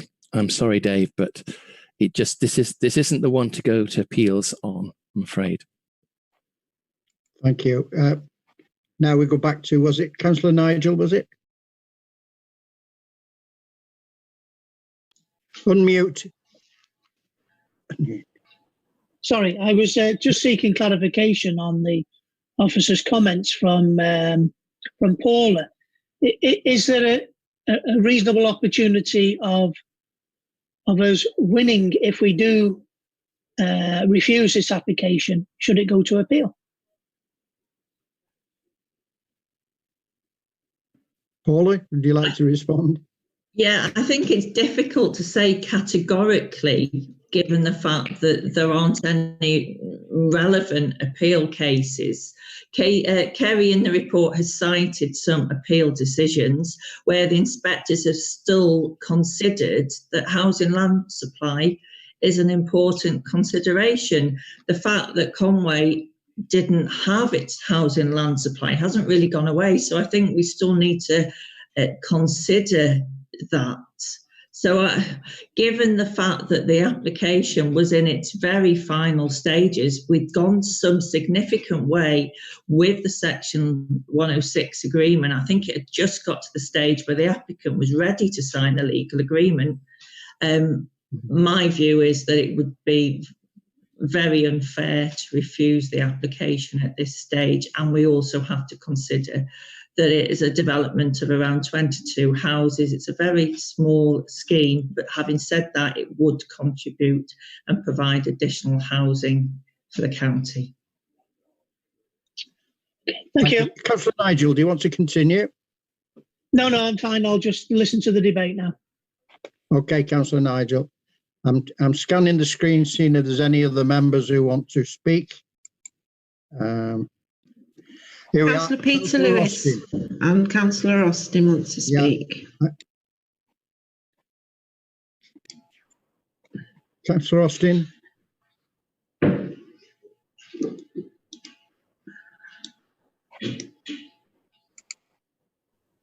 Diolch, Mr Cadeirydd.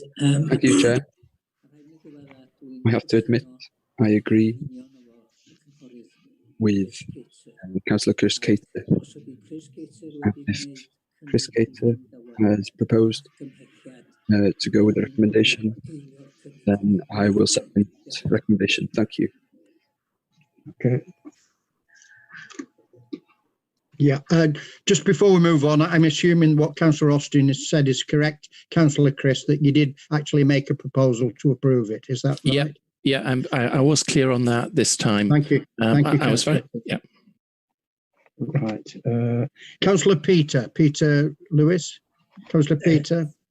Thank you. Thank you, Chair. I concur with what Councillor Chris said. I think, in fairness, as Paul has just highlighted, I think it's only appropriate that we actually approve this application. Thank you, Councillor Peter.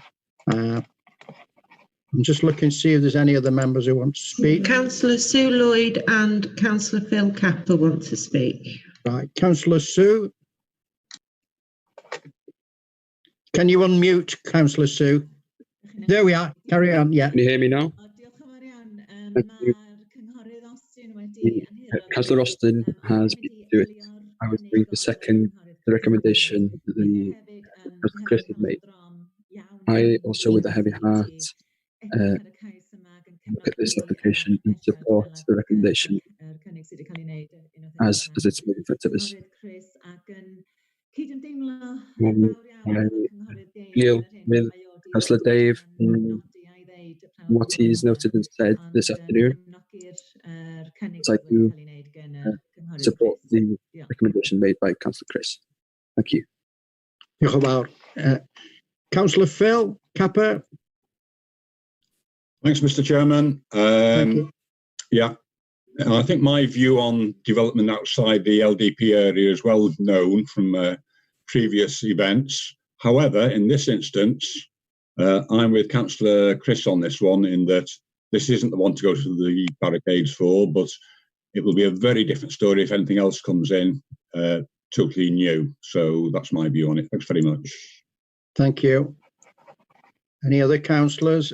Councillor Ivor and Councillor Pauline. Councillor Ivor. Thank you, Chair. Yeah, my head says no. Oh, yeah, my heart says no. My head says yes. We're far too far down the road. I know that we would have trouble and would be likely to lose this one on appeal.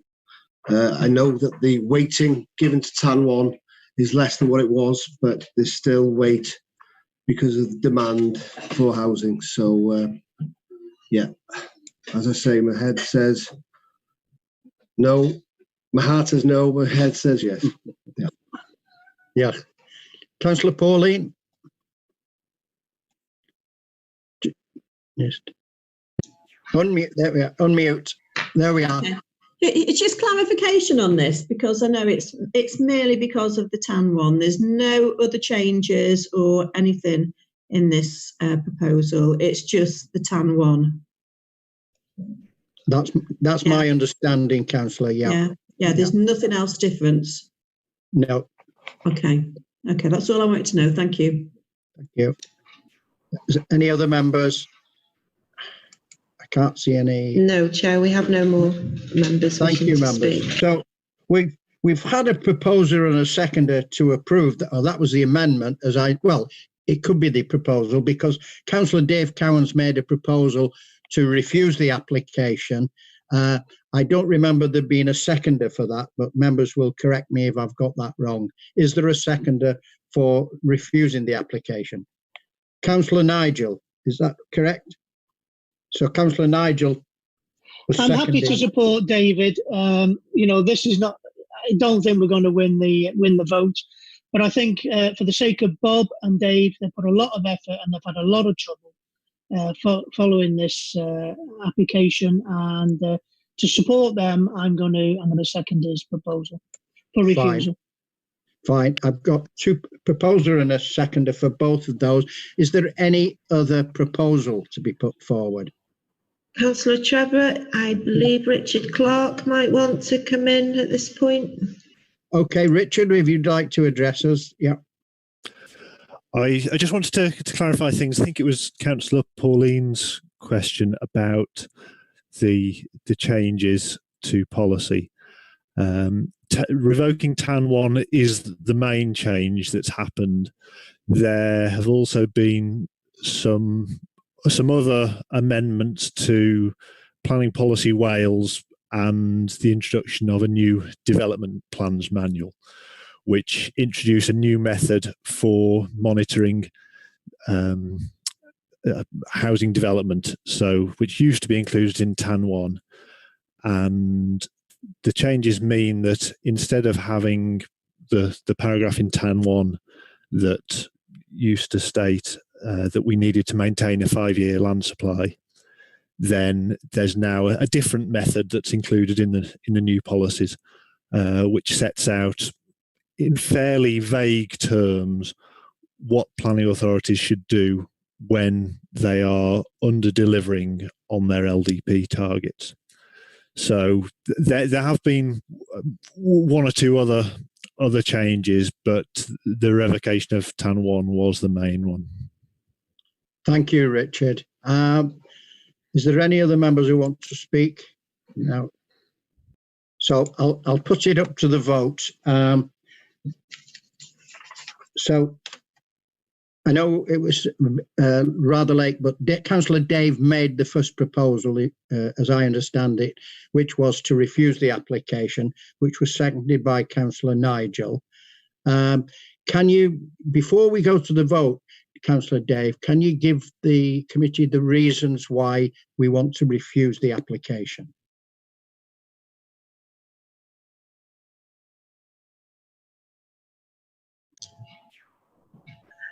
Yes, it's simply the rescinding of TAN 1. TAN 1 was the driving force behind this acceptance of this application. It's no longer there. And, to talk about barricades, it's like Les Mis, isn't it? Somebody's got to make a stand somewhere, and it should be us. I seek advice from people. Yeah. I seek advice off Paula. I mean, just because it's TAN 1, surely there should be some specific planning reasons for refusing. But I take your advice. I think Councillor Cowans had also said earlier on that it's because the development's outside the settlement boundary. Yeah, and that's it. Outside the settlement boundary. Thank you, Councillor. Obviously, if the application is refused today, it will need to come back to the next meeting. So we can always firm up those reasons at a later stage. But I think there's sufficient information there for now. Councillor Nigel, did you want to respond there? I thought I saw your hand. Well, to be honest, I wasn't happy with the highway situation and also the sewage treatment works as well. Yes, come back, Paula, yeah. Just a word of caution there, Councillor Nigel. This application has already been considered at a previous meeting. The only thing here that has changed is the revocation of TAM 1. At the previous meeting, all members would have assessed the planning merits of the schemes. That would have included the sewage treatment and the highways.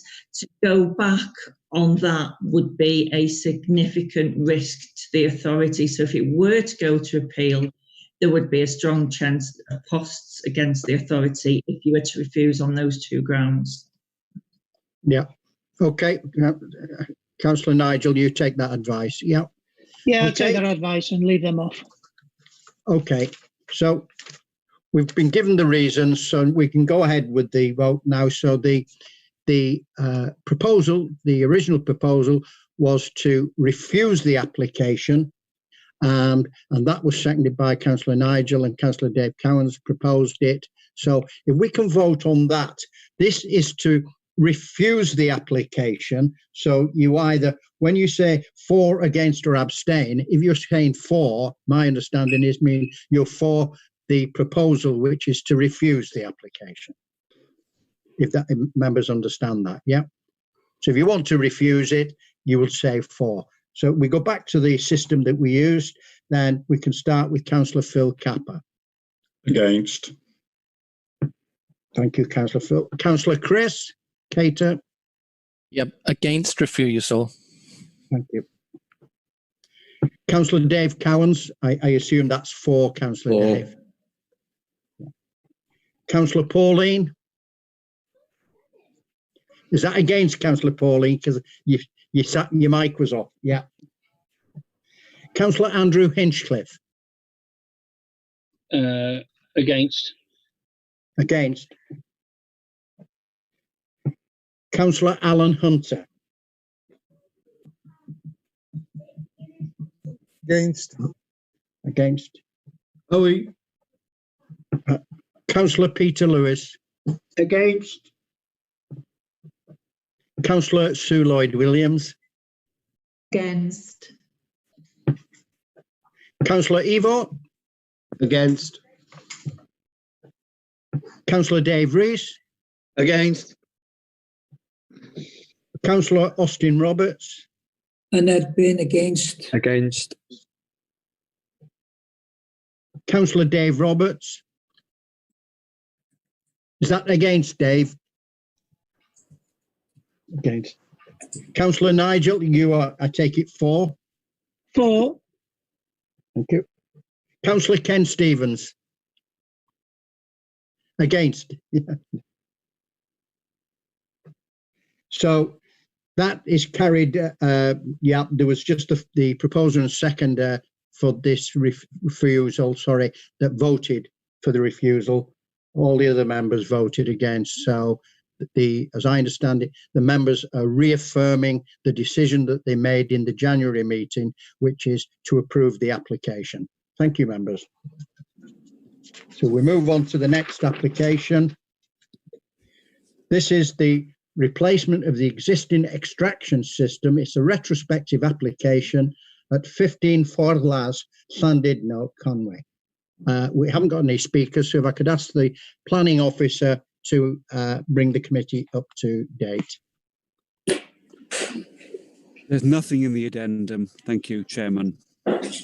Okay, right, members. Any members want to speak? I'm scanning the... Councillor Andrew Hinchcliffe wants to speak, Chair. Councillor Andrew.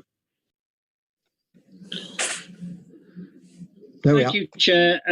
The main thing was the extraction system recommended? I'm well aware of restaurants in Llan that have had to have large extraction systems because it's been recommended. I very much doubt that a chip shop has had a fast new extraction system put in if they didn't have to.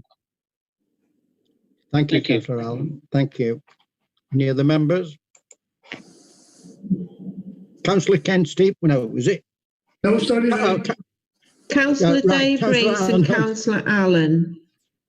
Sorry, Jane, which one first? Was it Councillor Allen or?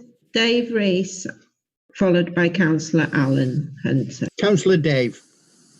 Thank you, Chair. I'd like to move this application. It's a replacement of an existing system. I'd recommend that we go with the officer's recommendations and grant the planning permission. It is a retrospective application. Thank you, Councillor Rees. Councillor Allen? Yeah, I was going to propose it, but I'm happy to second Councillor Rees's proposal. The only thing I did notice in the proposal in line 5 was that they've said they'll paint the system with a magnolia coloured heat resistant paint to match the existing render. If our officers can just make sure that that does get done, so it's in keeping with the building, I'm happy to second. Thank you, Councillor. Any other councillors? Councillor Pauline and then Dave Watson would like to come in, Chair. Right. Councillor Pauline? Unmute, please, Councillor Pauline. Councillor Alan Hunter said everything that I wanted to say. Thank you. So, thank you. Thank you. Okay, so I think Mr. Watson, Dave, do you want to come in here? Yes, please. It was just to say that we do have some slides from photographs if you want to see them. It's up to yourselves. I realise that we haven't been showing you the slides while you've been talking, but there's about a dozen photographs we could show you of this if you want to see them. That's up to members. Does any member want to make a comment about whether you want to see the slides or whether you're happy with the application as it is? I think we should see them, Mr. Chairman, bearing in mind that there's been some comments from the residents. Okay, fine, Councillor Phil. Okay, Mr. Watson, if we could have the slides then, thank you. Yeah, so that's the location plan. We've just jumped. If you go to the first, okay, then the next slide. I think you're just missing one out. If you perhaps start at the first one again, please. In terms of the location, it's at the end terrace on a sort of crescent-shaped block of 3-storey units, and it's the end one. It does have a residential property close to the left-hand side, to the southeast. If you have the next slide, please. This one is quite faint, but you can see the proposed flue. You can also see the pre-existing flue, which was to the right-hand side. It's a lighter outline of where the previous flue was. So this is a retrospective application, but the flue replaces an earlier flue. You can see that the proposed one is a little bit higher, and it takes it's in a similar position on the gable of the building. It looks to be wider, but it's approximately the same position. Next slide, please. So this is a Google Street View image, which shows the pre-existing flue. So this shows it before it was replaced, and that one was painted a magnolia colour to match the gable of the building. Next slide, please. So this is now the retrospective flue, which hasn't been painted and has a galvanized appearance. So as we said a minute ago, it does go higher, goes above the ridge of the building, and it's unpainted at the moment. If you go through the remaining slides.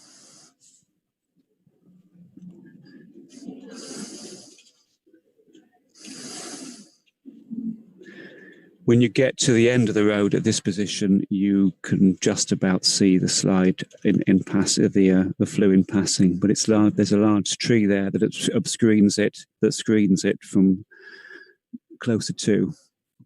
Thank you. Next slide, please.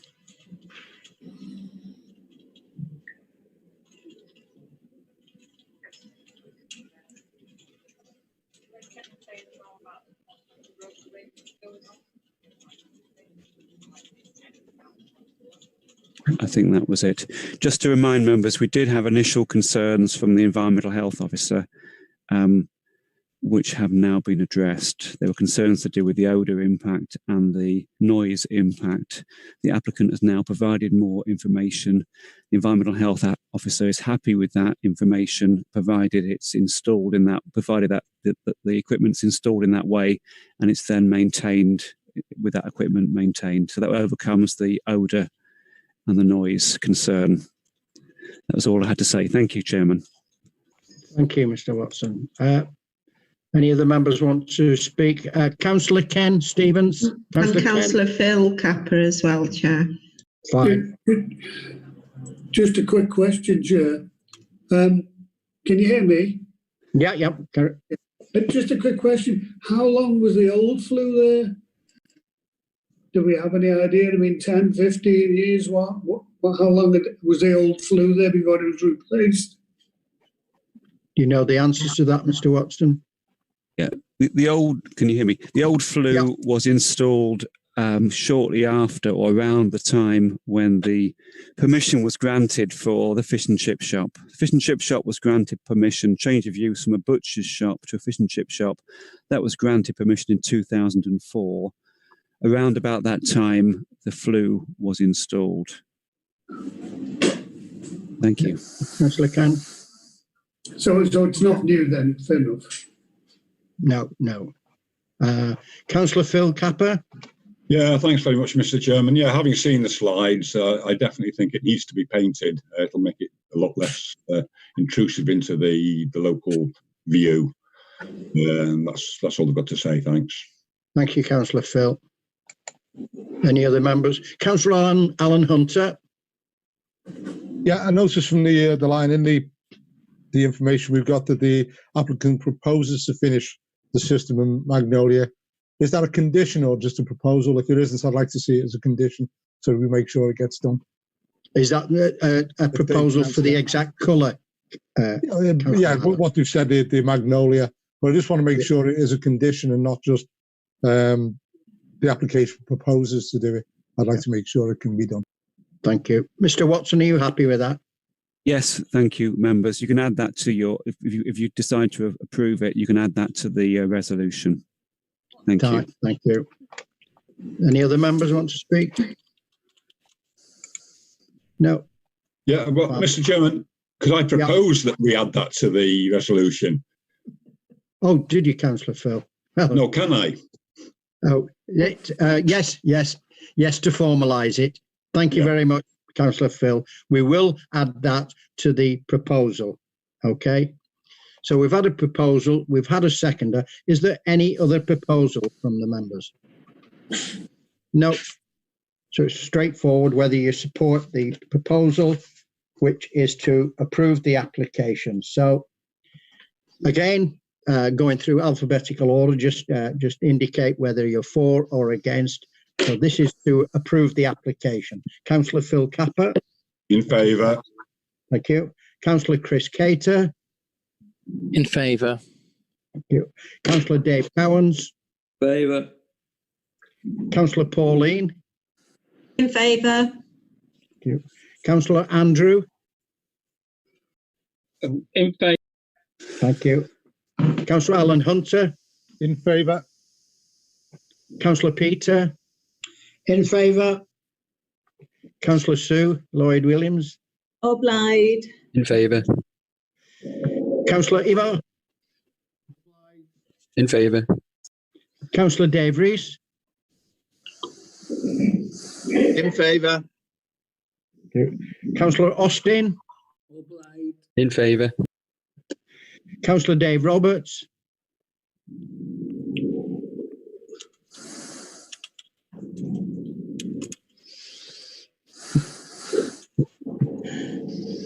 Councillor Nigel. In favour. Thank you. Councillor Ken Stevens. In favour. Thank you. Okay, members, that's carried unanimously, so that's approved.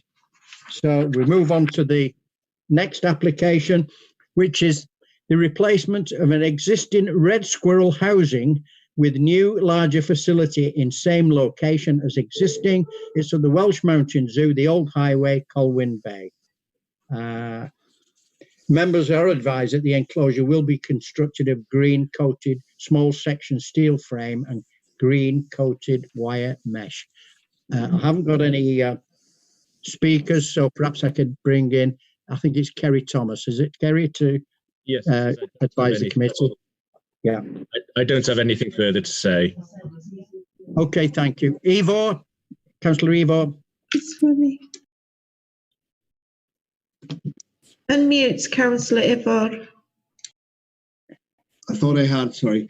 I'd like to move the recommendation, please, Chair. Thank you. Any other councillors? Councillor Sue Lloyd-Williams. Just unmute, Councillor Sue. Diolch yn fawr iawn, Mr Cadeirydd. Diolch yn fawr. I'm happy, very happy to support the second Councillor. This application, as I read through the report, puts a smile on my face. I'm considering the difficult period they're going through at the moment with the virus, and the problems, zoos, the site's experience at the moment, financially and so on. I'm absolutely supportive of this application. Thank you, Councillor Sue. Thank you. I'm happy to. Thank you. Thank you. Diolch yn fawr. Any other members want to speak? Councillor Dave Rees. Councillor Dave.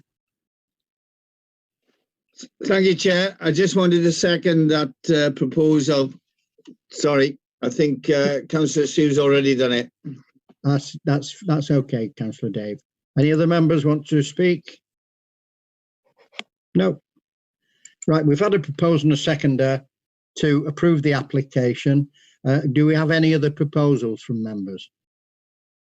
No. Okay, so if we just go with that again, it's just for formality, members, that we do it the same system all the time because obviously we're not in the chamber. So Councillor Phil Capper. In favour. Councillor Chris Cater. In favour. Councillor Dave Cowans. In favour. Councillor Pauline. In favour. In favour. Councillor Andrew. Was that in favour, Councillor Andrew? Can you repeat that, please, Councillor? Yes, in favour. Favour, yeah. Councillor Alan Hunter. In favour. Thank you. Councillor Peter. In favour. Thank you. Councillor Sue Lloyd-Williams. Yeah. Obliged. In favour. Councillor Eva. In favour. Councillor Dave Rees. In favour. Councillor Austin. Obliged. In favour. Councillor Dave Roberts. I can lip read, Councillor Dave. Councillor Nigel.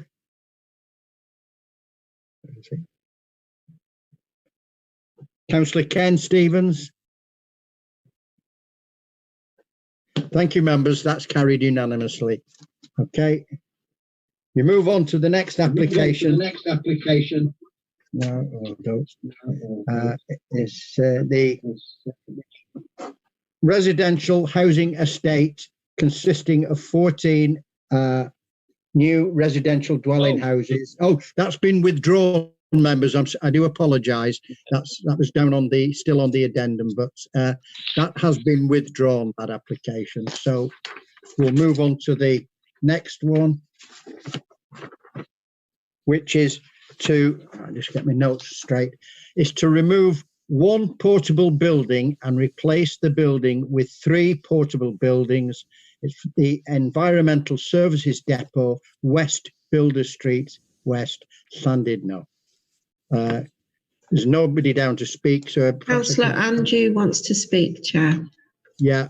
Does Mr. Watson want to come in first before we invite the... Yes, please. Yes. Okay. Thank you. Members, the recommendation is to approve. The Town Council recommend approval, and ERF drainage and flood risk raise no objections. Thank you. Thank you. Councillor Andrew. Oh dear. I was just going to propose the recommendation. Thank you, Chair. Thank you, Councillor Andrew.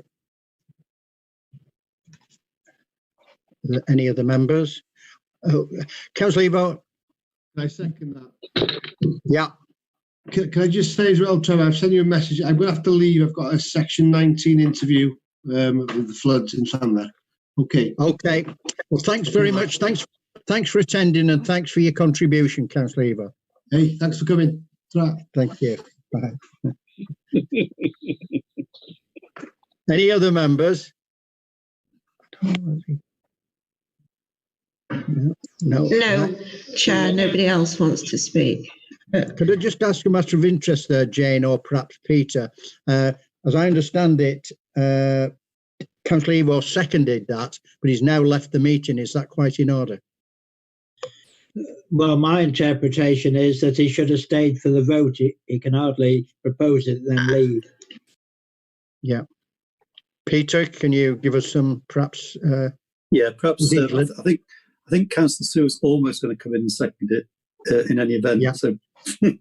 Yeah, we'll regularise that. So, Councillor Sue, you would second that. Thank you.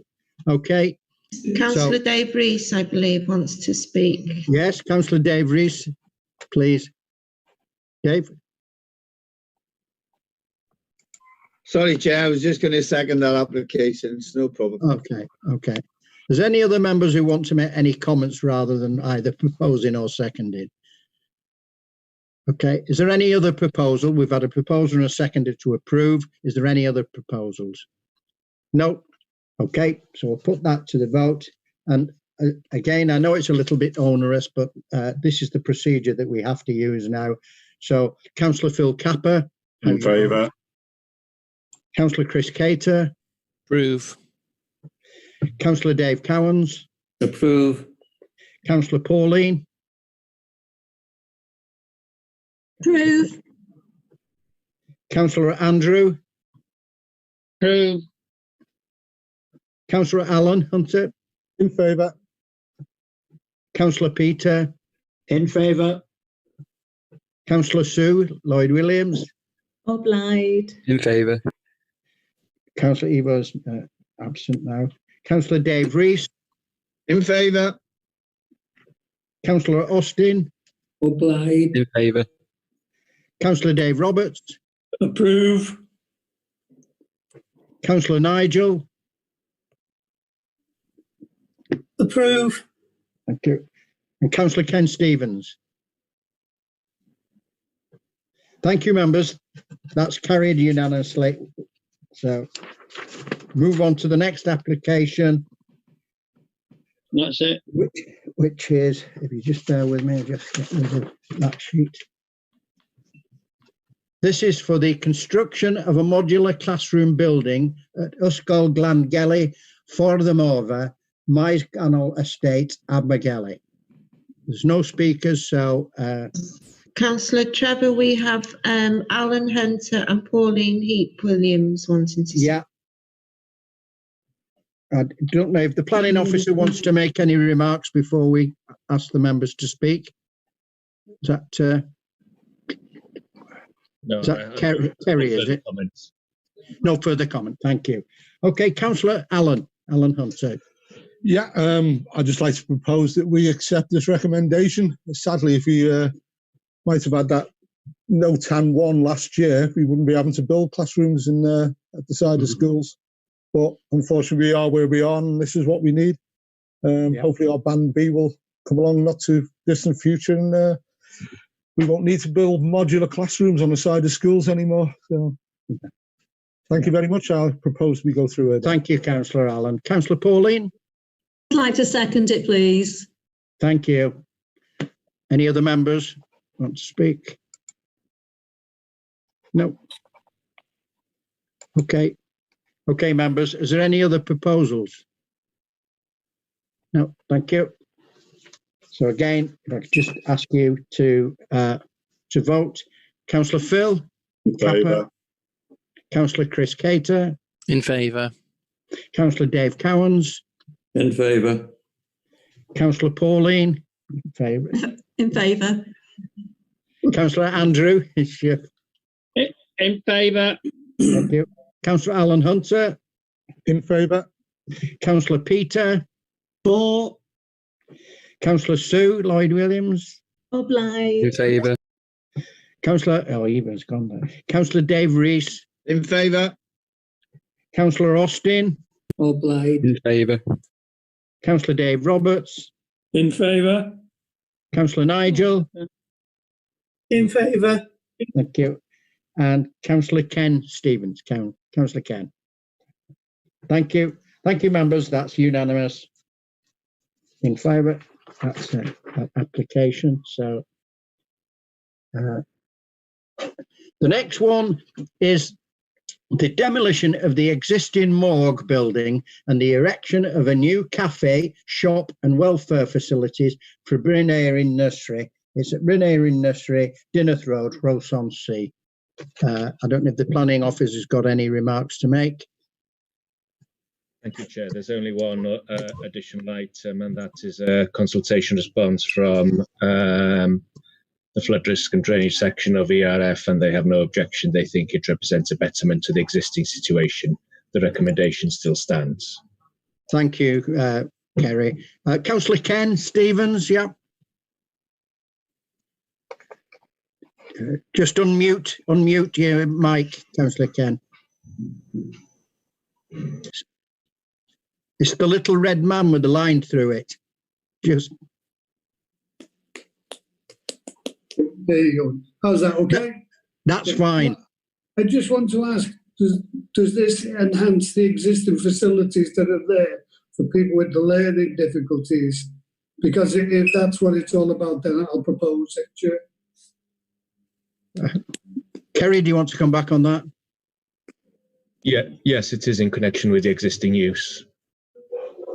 I'll be happy to propose it then, Chair.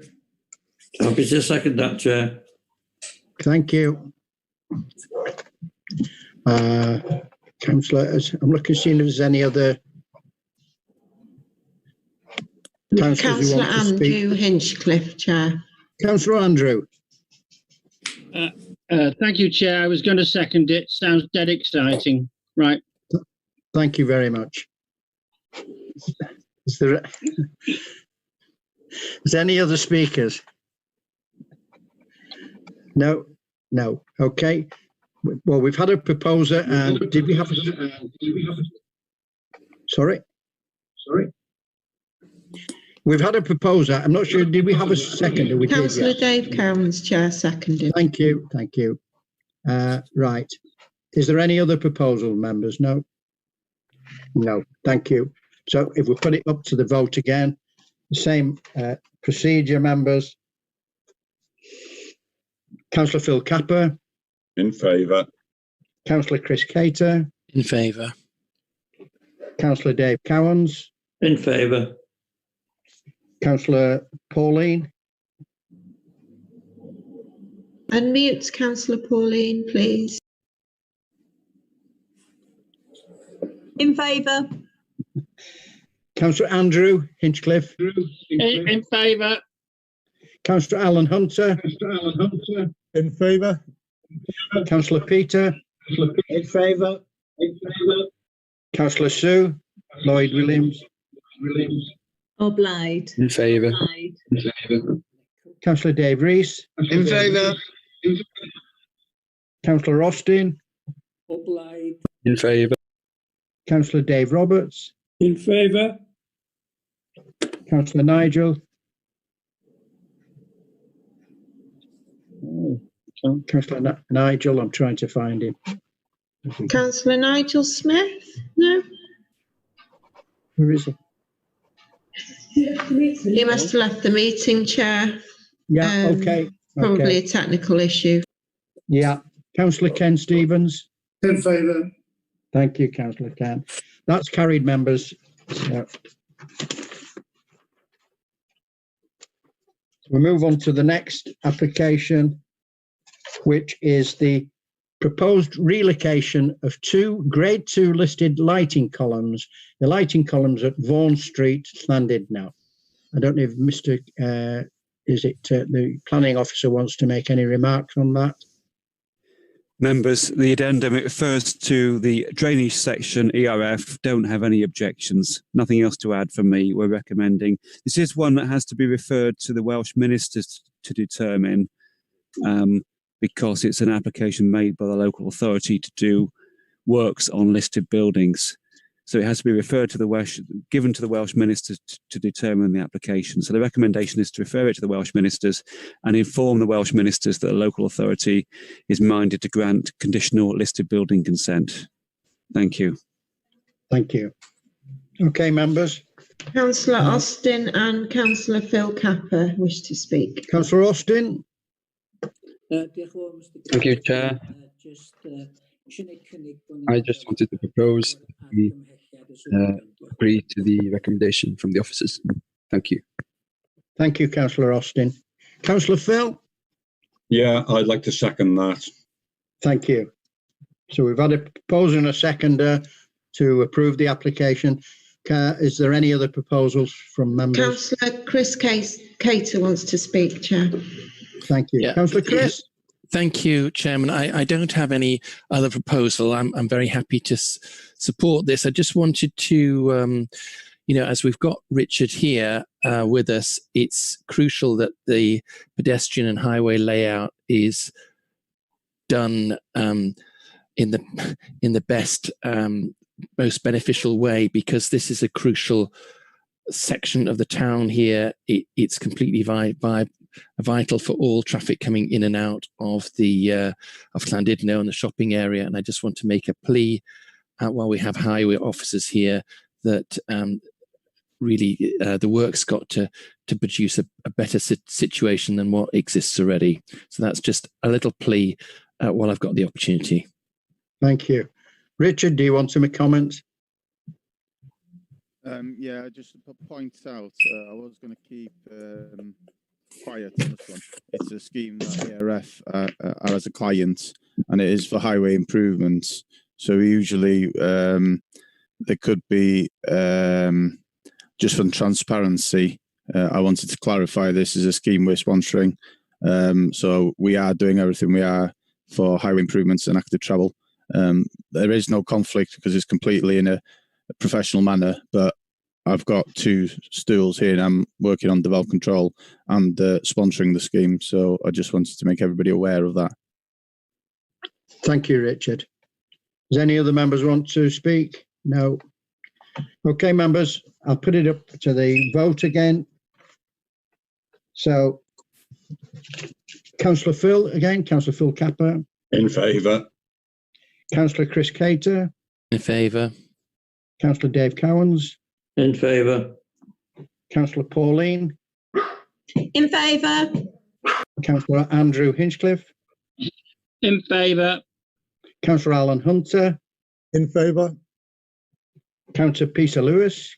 In favour. Thank you. Councillor Sue Lloyd-Williams. Obliged. In favour. Councillor Dave Rees.